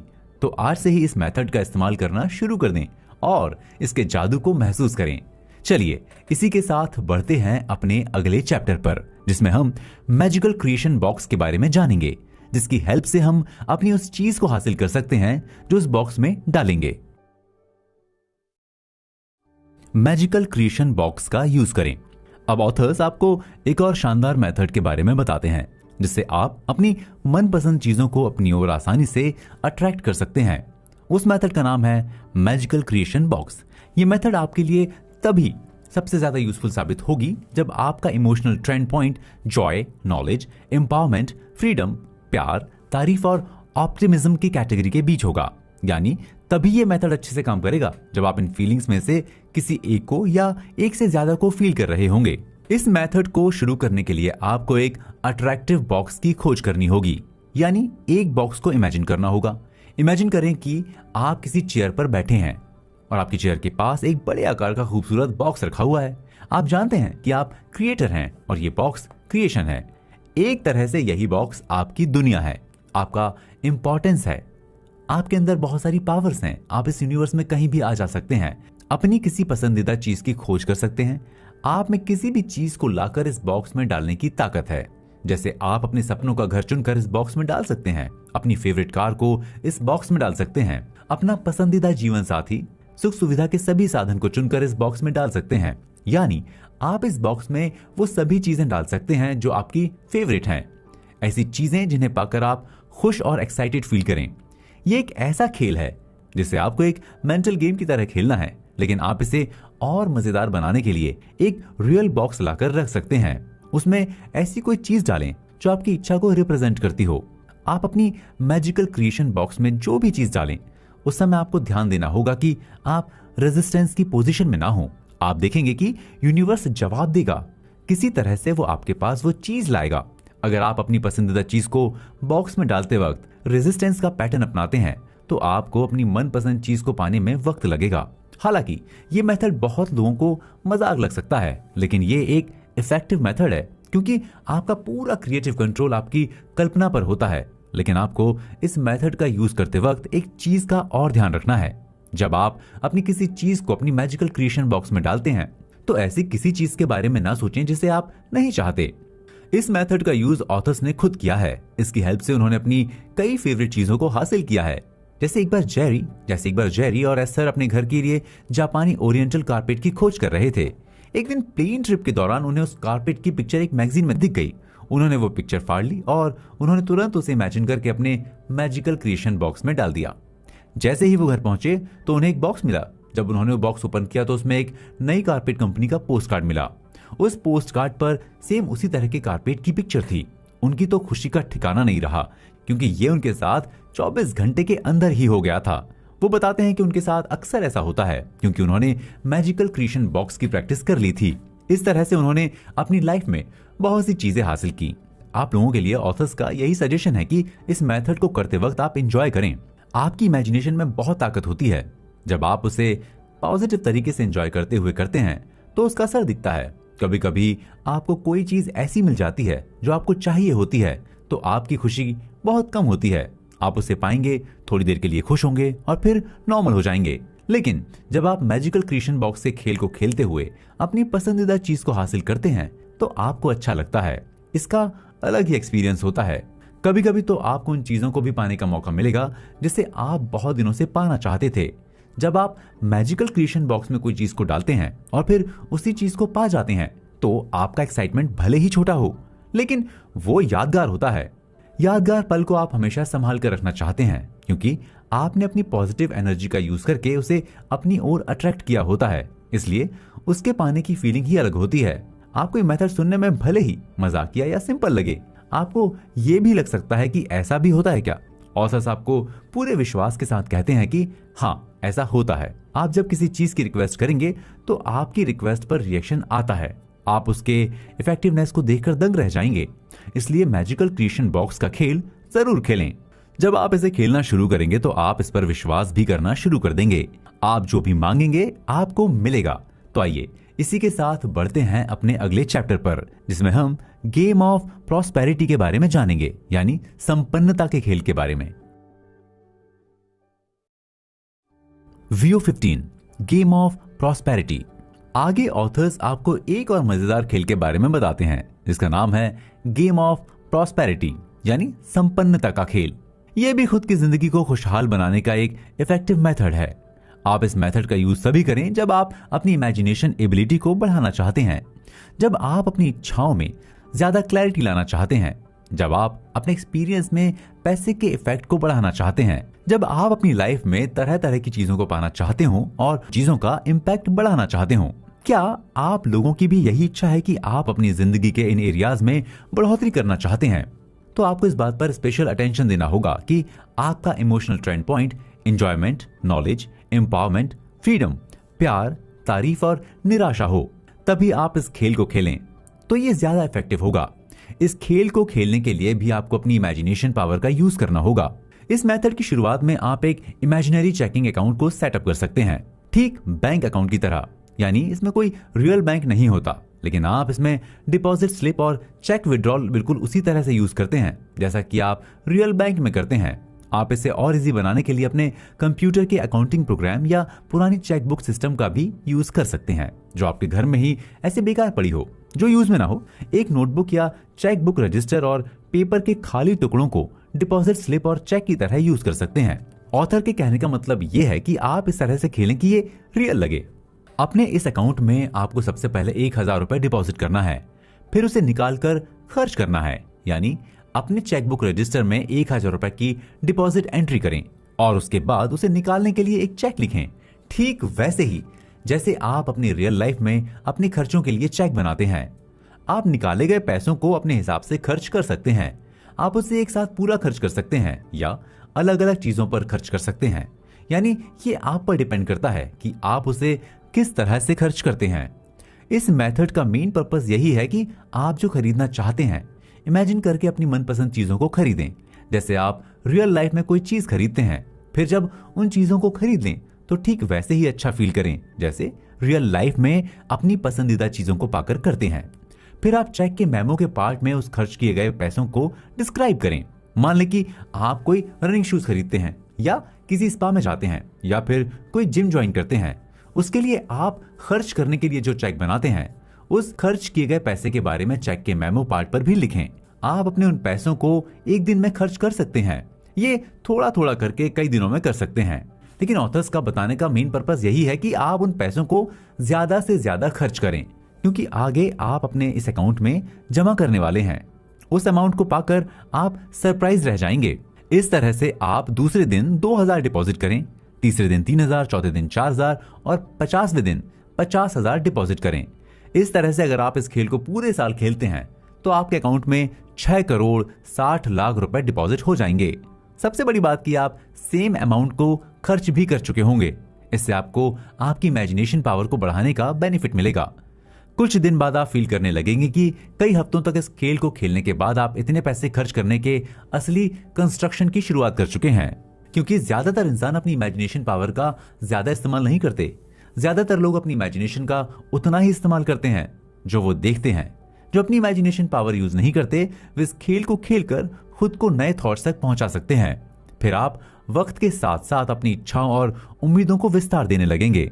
इस तरह से आप अपने अट्रैक्शन पॉइंट को बदलने का भी बेनिफिट उठा सकते हैं। आप अपनी निराशा को आशा में बदल सकते हैं, अपने दुख को खुशी में बदल सकते हैं, क्योंकि यूनिवर्स को इस बात से कोई फर्क नहीं पड़ता कि जो अभी आप वाइब्रेशन छोड़ रहे हैं वो आपकी असली जिंदगी का रिएक्शन है या आपकी इमेजिनेशन।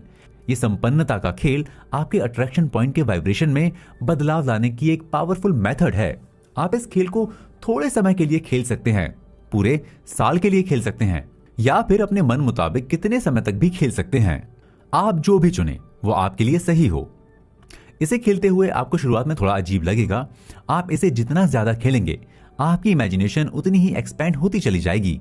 जब आपकी इमेजिनेशन एक्सपेंड हो जाएगी तो आप जॉय यानी आनंद की फीलिंग पर फोकस हो जाएंगे। आपका अट्रैक्शन पावर भी बदल जाएगा। इस गेम को मजेदार तरीके से खेलने से न सिर्फ आपकी फाइनेंशियल कंडीशन में सुधार होगा, बल्कि आप अपनी जिंदगी के सभी एरियाज में सुधार देखेंगे।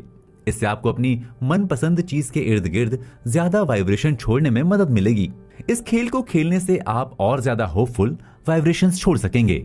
ऑथर्स का दावा है कि इस खेल की शुरुआत करने से आपके वाइब्रेशन बदलने शुरू होने के साथ साथ रिएक्ट भी करने लगेंगे। तो आप भी इस खेल का आनंद उठाएं और अपनी जिंदगी के हर एरिया में प्रॉस्पेरिटी लाएं। इसी के साथ बढ़ते हैं अपने अगले चैप्टर की ओर, जिसमें हम अपने सपनों के बारे में जानेंगे। तो चलिए चलते हैं अपने अगले चैप्टर की ओर। VO16 अपने सपनों के बारे में जानें। क्या आप जानना चाहते हैं कि आपको सपने क्यों दिखाई देते हैं? इन सपनों का आपकी असल जिंदगी से क्या रिश्ता है? या फिर आपको कोई ऐसा पर्टिकुलर सपना दिखाई देता है जो आप कई बार पहले भी देख चुके हैं? हम अपने इस चैप्टर में अपने सभी दिखने वाले सपनों की मेथड को समझेंगे। ये मेथड आपके लिए तभी सबसे ज्यादा वैल्यूएबल होगी जब आपका emotional trend point Joy, knowledge, empowerment, freedom, प्यार, तारीफ, डर, डिप्रेशन और हेल्पनेस से हो। हम जिस चीज के बारे में सोचते हैं, जो हमारा लाइफ एक्सपीरियंस होता है और जो हमारे साथ हकीकत में होता है, उनके बीच हमेशा वाइब्रेटरी तालमेल होता है। ठीक इसी तरह से हमारे सबसे मजबूत थॉट्स और हमारे परसेप्शंस के बीच भी तालमेल होता है। फिर आप अपने थॉट्स में कैसा फील कर रहे हैं, आपके साथ हकीकत में जो कुछ भी हो रहा है, उसके बीच के गहरे रिश्ते को आप समझने लगते हैं। आप उन सभी चीजों को एक्यूरेटली प्रेडिक्ट कर सकते हैं जो आपकी जिंदगी में आने वाली हैं। जब आप अपने थॉट्स को लेकर अवेयर होते हैं तो आपको उनकी हकीकत में बदलने से पहले हिंट मिल जाता है। लेकिन आपको ये पहले ध्यान देना है कि जब किसी चीज के बारे में सोचें और वो चीज आपको हकीकत की जिंदगी में मिल जाए तो अपने थैंक्स और ग्रेटिट्यूड को एक्सप्रेस करना ना भूलें। आप जो कुछ भी सपने देखते हैं उनका हमेशा उन थॉट्स के साथ तालमेल होता है जो आप सोच रहे होते हैं। इसलिए आपका हर सपना आपका ही क्रिएशन होता है। आप ऐसा कोई सपना नहीं देख सकते जिसे आप अपने थॉट्स में क्रिएट नहीं कर सकते। यानी आपकी इमेजिनेशन की जितनी ज्यादा पावर होगी, जितना आप सोच सकते हैं, उतनी ही कैपेसिटी के सपने आपको दिखाई देंगे। ऑथर्स का कहना है कि अपने सपनों को इवैल्यूएट करना यानी मूल्यांकन करने से पहले आपको कुछ आसान सी बातों को अपने दिमाग में रखना है। सोने से पहले कॉन्शियसली इस बात को एक्सेप्ट करें कि आपके सपने साफ साफ आपके थॉट्स को रिफ्लेक्ट करते हैं। जैसे आप सोने से पहले खुद से कहें कि मैं अच्छी तरह से रेस्ट करना चाहता हूं, जब उठूं तो रिफ्रेश फील करूं, अपने सपने में अपनी सारी चीजों को देख सकूं और जागने पर वो मुझे याद रहें। जब आप ऐसा करते हैं तो आपको जो सपने दिखाई देंगे वे याद रहेंगे, क्योंकि ज्यादातर लोग कुछ जरूरी सपने देखते हैं लेकिन वो सुबह उठते ही उसके बारे में भूल जाते हैं। जब आप उठें तो थोड़ी देर लेटे रहें, खुद से कहें कि मुझे अपने सपने की बातें याद हैं। वैसे तो आप पूरे दिन भर में अपने सपनों की जरूरी बातों को याद रख सकते हैं, लेकिन बेस्ट तरीका यही है कि जब आप उठें तभी अपने सपने को पूरी तरह से याद कर लें। सोने से पहले खुद से भी यही कहें कि मैं अब ऐसे सपने देखूं जिससे मैं अच्छा फील कर सकूं।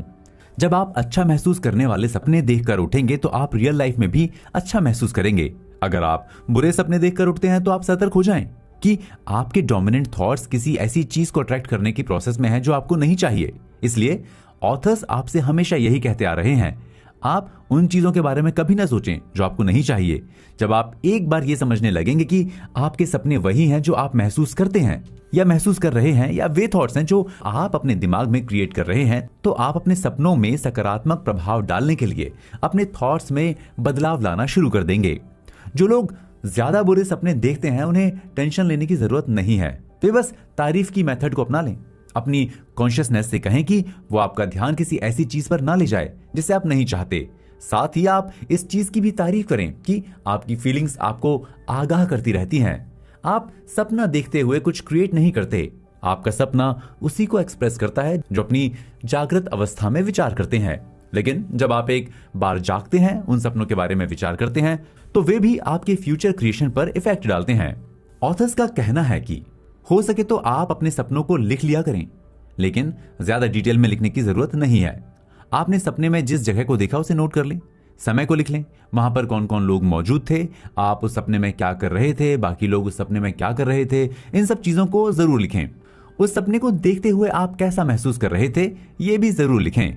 हो सकता है कि आप उस सपने को देखते हुए अलग अलग तरह की फीलिंग्स को फील कर रहे थे, लेकिन ये फीलिंग्स एक दूसरे से कनेक्टेड होती हैं।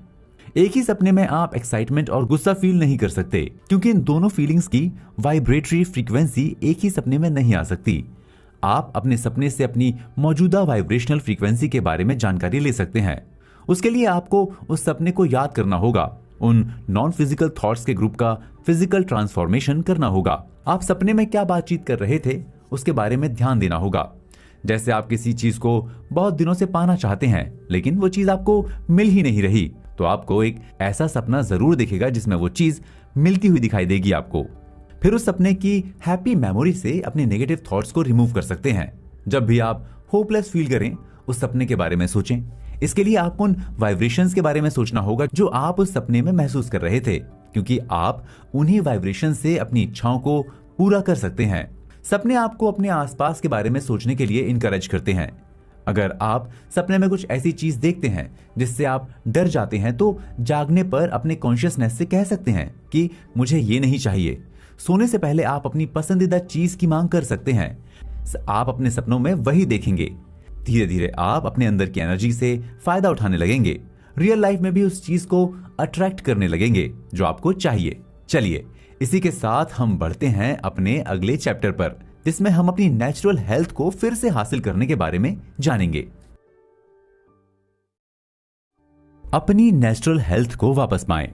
कभी कभी आपकी जिंदगी अच्छी खासी चलती रहती है, आपके पास सारी सुख सुविधाओं की चीजें होती हैं, लेकिन फिर भी आप अच्छा महसूस नहीं कर पाते। आपके अंदर कोई बीमारी भी नहीं होती, लेकिन आप खुद को बीमार जैसा महसूस करते हैं। आपकी बॉडी के किसी अंग में दर्द होता रहता है, लेकिन एक्चुअली उस दर्द के पीछे का रीजन आपको पता नहीं चल पाता, या फिर आप अपने शरीर को लेकर डरे रहते हैं कि कहीं कुछ हो ना जाए। ऐसे बहुत से लोग हैं जो थोड़े ही दर्द में बड़ी बड़ी बीमारियों के बारे में सोचने लगते हैं। कई तो जाकर डॉक्टर के पास चेकअप भी कराते हैं कि उन्हें कहीं कुछ बीमारी तो नहीं है, जिसके बारे में वो अक्सर सोचते रहते हैं। इसका यही कारण है कि वे अपनी नेचुरल हेल्थ को भूल चुके होते हैं। खैर, अभी आप कैसा भी फील क्यों ना कर रहे हो, आप खुद को पहले से भी ज्यादा तेज तर्रार महसूस कर सकते हैं। ये ऑथर्स का दावा है।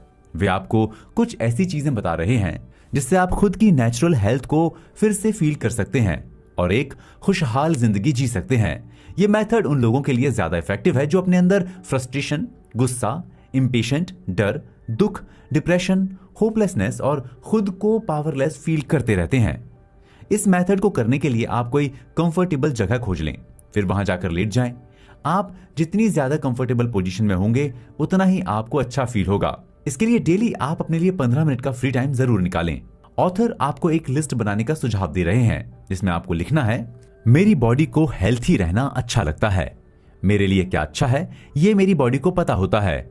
मेरे अंदर पर्सनल वार्निंग की अरबों सेल्स हैं जो मुझे अपना पर्सनल बैलेंस बनाने में हेल्प करती हैं। मैं इस बीमारी के कारण को समझना जरूरी नहीं समझता। फाइनली मुझे इस बीमारी से पूरी तरह छुटकारा पाना है। मैं ये भी जानता हूं कि मेरी बॉडी को हेल्थी रखने और बेहतर विचारों के साथ तालमेल बनाने में वक्त लगेगा, इसलिए इसमें किसी बात की कोई जल्दी नहीं है। मेरी बॉडी को मेरे लिए जो अच्छा लगता है वो अपने हिसाब से करती है। वेलनेस मेरे लिए नेचुरल है। मैं सेफ फील करता हूं। मैं ऐसा कर सकता हूं या कर सकती हूं। मैं अपनी बॉडी को रेस्ट दूंगा जिससे मेरी बॉडी और मेरे सोर्स एनर्जी की आपस में बात हो सके। इस लिस्ट को किसी ऐसी जगह लिखकर चिपका दें जहां आसानी से लेटकर पढ़ सकें। खुद को इसे पढ़कर सुनाएं। लेटकर अपनी सांसों पर फोकस करें, उन्हें अंदर और बाहर जाते हुए महसूस करें। यानी आपका मेन पर्पस आपको शांत अवस्था में ले जाना है।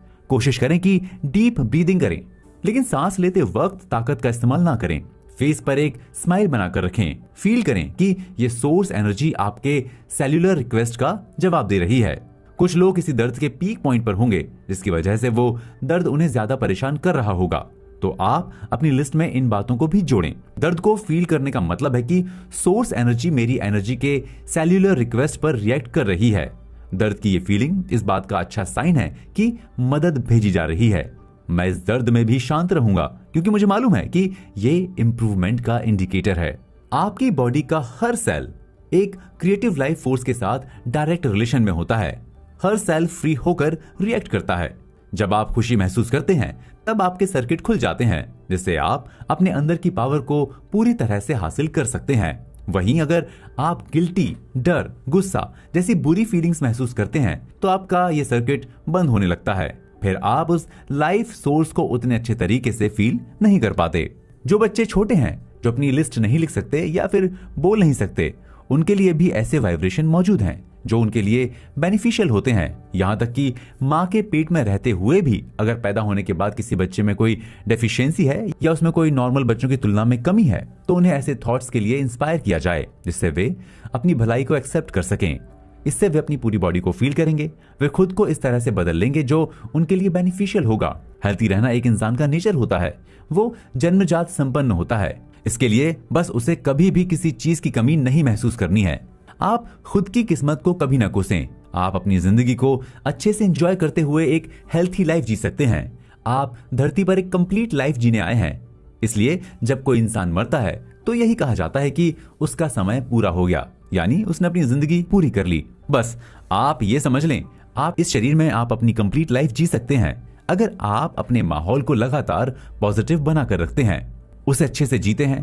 तो आइए इसी के साथ बढ़ते हैं अपने अगले चैप्टर की ओर, यानी इस बुक समरी के आखिरी चैप्टर की ओर।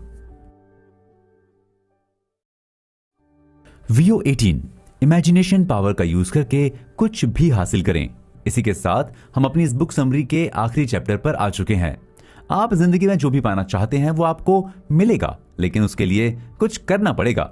आपने इस बुक समरी में जो कुछ भी सुना उसे अपनी जिंदगी का हिस्सा बनाएं, और ये बहुत ही आसान मेथड है। आप इसे खेल की तरह एंजॉय कर सकते हैं और अपनी जिंदगी के हर एरिया में बदलाव ला सकते हैं। आप एक ऐसी डिवाइन पावर से संचालित होते हैं जो आपकी हर चीज को आपके पास ला सकती है। आप अपनी मनमाफिक जिंदगी जी सकते हैं। आप सोर्स एनर्जी से कनेक्ट होकर इस प्लेनेट पर अपने आने का मकसद जान सकते हैं, उस मकसद को पूरा कर सकते हैं।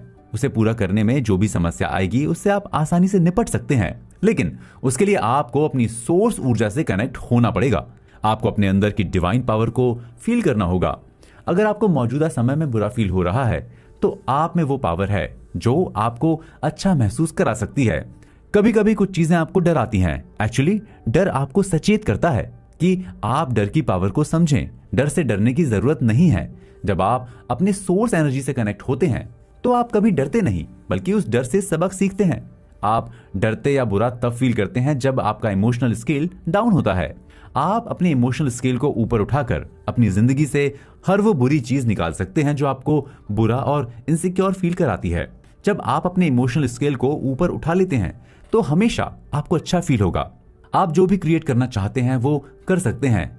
आप अपनी इमेजिनेशन पावर का यूज करके कुछ भी हासिल कर सकते हैं। आपको जिंदगी में शांति और सुकून का एहसास होगा। अगर आपको कुछ और समझ में ना आए तो आप खुद पर विश्वास के साथ लॉ ऑफ अट्रैक्शन नामक मैनेजर के हवाले कर दें। वो आपकी जिंदगी को अच्छे से मैनेज करेगा। आपको अपनी चीजों को मांगकर छोड़ देना है, फिर उस चीज को अपनी ओर आने देना है। आपकी सोर्स एनर्जी के पास डार्कनेस, बीमारी, कंफ्यूजन, डर जैसी बुराई नहीं होती। उसका बस एक मकसद होता है, आपकी भलाई करना, आपको अच्छा फील कराना। वो आप में हमेशा उस एनर्जी स्ट्रीम का फ्लो बनाकर रखेगी जो आपको कंटिन्यूअसली अच्छा और खुश महसूस कराएगी। आपको इस बात को समझना होगा कि पर्पसफुल क्रिएशन असल में पर्पसफुल इमोशनल स्टेट को हासिल करना होता है। जैसे आपको लगता है कि आपके पास पैसे की कमी है, आपको ज्यादा से ज्यादा पैसे पाने की इच्छा रखते हैं। इसमें आप कम पैसे से ज्यादा पैसे को हासिल करने की ओर नहीं बढ़ रहे हैं, बल्कि ये इनसिक्योरिटी की फीलिंग से सिक्योरिटी की फीलिंग के बीच का सफर है। इसलिए आप उन विचारों की प्रैक्टिस करें जो आपको हमेशा सिक्योर फील करा सकें। फिर सिर्फ आप पैसे को ही नहीं, उन सभी चीजों को हासिल करेंगे जिनकी जरूरत आपको है। जैसे जब आप बीमार होते हैं तो आप हेल्थी होना चाहते हैं। एक्चुअली ये बीमार से हेल्थी होने के बीच का सफर नहीं है, बल्कि आप डर से कॉन्फिडेंस के बीच के सफर को तय करना चाहते हैं। जब आप उन विचारों की प्रैक्टिस करने लगेंगे जो आपके अंदर के कॉन्फिडेंस को बढ़ा सके, तो फिर कभी बीमार नहीं पड़ेंगे। इसी तरह से अगर आप किसी अच्छे लाइफ पार्टनर की तलाश कर रहे हैं, एक्चुअली आप अपनी अकेलेपन की फीलिंग को निकालकर एक्साइटमेंट या सेटिस्फैक्शन की फीलिंग को फील करना चाहते हैं। इसलिए लाइफ पार्टनर खोजने के पहले आप अपने अंदर इन दोनों फीलिंग्स को एक जगह दें। आपको एक दिन आइडियल पार्टनर जरूर मिलेगा। इसलिए ऑथर्स ने आपको पहले ही बता दिया था कि आपको इस बारे में ध्यान देना है कि आप प्रेजेंट टाइम में क्या फील कर रहे हैं। जब आप अपने इमोशनल ट्रेंड पॉइंट जान जाएंगे तभी आप उसमें इंप्रूवमेंट ला सकते हैं। नहीं तो आप यूनिवर्स से मांगेंगे कुछ और एक्सेप्ट कुछ और करेंगे। आप कहेंगे कि मुझे हेल्थी लाइफ चाहिए, लेकिन यूनिवर्स को सुनाई देगा कि मैं अपनी बॉडी से खुश नहीं हूं, मैं अपनी बॉडी को लेकर टेंशन में हूं कि मैं कहीं बीमार ना पड़ जाऊं। मुझे ये डर है कि कहीं मेरे साथ भी वो ना हो जाए जो मेरे दोस्त के साथ हो गया था। इसलिए आपको फीलिंग्स को महसूस करना जरूरी है। उससे भी जरूरी है उन फीलिंग्स में इंप्रूवमेंट के तरीके को खोजना। जब आपको लगे कि आप नेगेटिव फीलिंग्स को फील कर रहे हैं तो उन फीलिंग्स को पहचानने की कोशिश करें। जो भी चीज आपको परेशान कर रही है उनके बारे में कॉन्शियसली विचार करें। ये तब तक करते रहें जब तक आप अपने अंदर उन फीलिंग्स के आने का कारण ना जान लें। फिर आपको उन थॉट्स की प्रैक्टिस करनी है जो आपके अंदर से उन फीलिंग्स को रिमूव करने में हेल्प करें। जब आप पॉजिटिव और अच्छा फील करेंगे तो आपके लिए लॉ ऑफ अट्रैक्शन अच्छे से काम करेगा। फिर आप अपने लिए हर वो चीज अट्रैक्ट कर सकते हैं जिसमें आपको खुशी मिलती है। इसीलिए पॉजिटिव बने रहें। मुसीबत पड़ने पर एक छोटा सा वाक्य ऑल इज वेल यानी सब बढ़िया है को अपनी जिंदगी का सूत्र बना लें। ये सभी अच्छी चीजों का बेस है। आप हमेशा अच्छा महसूस करेंगे। आप उन चीजों पर फोकस करेंगे जिससे आप अपनी भलाई के नेचुरल रिसोर्स के वाइब्रेशन छोड़ सकेंगे। जब आप हर चीज को एक्सेप्ट करने लगते हैं तो आप अपने अंदर से विरोध को हटा देते हैं, फिर आप हमेशा अच्छा फील करते हैं।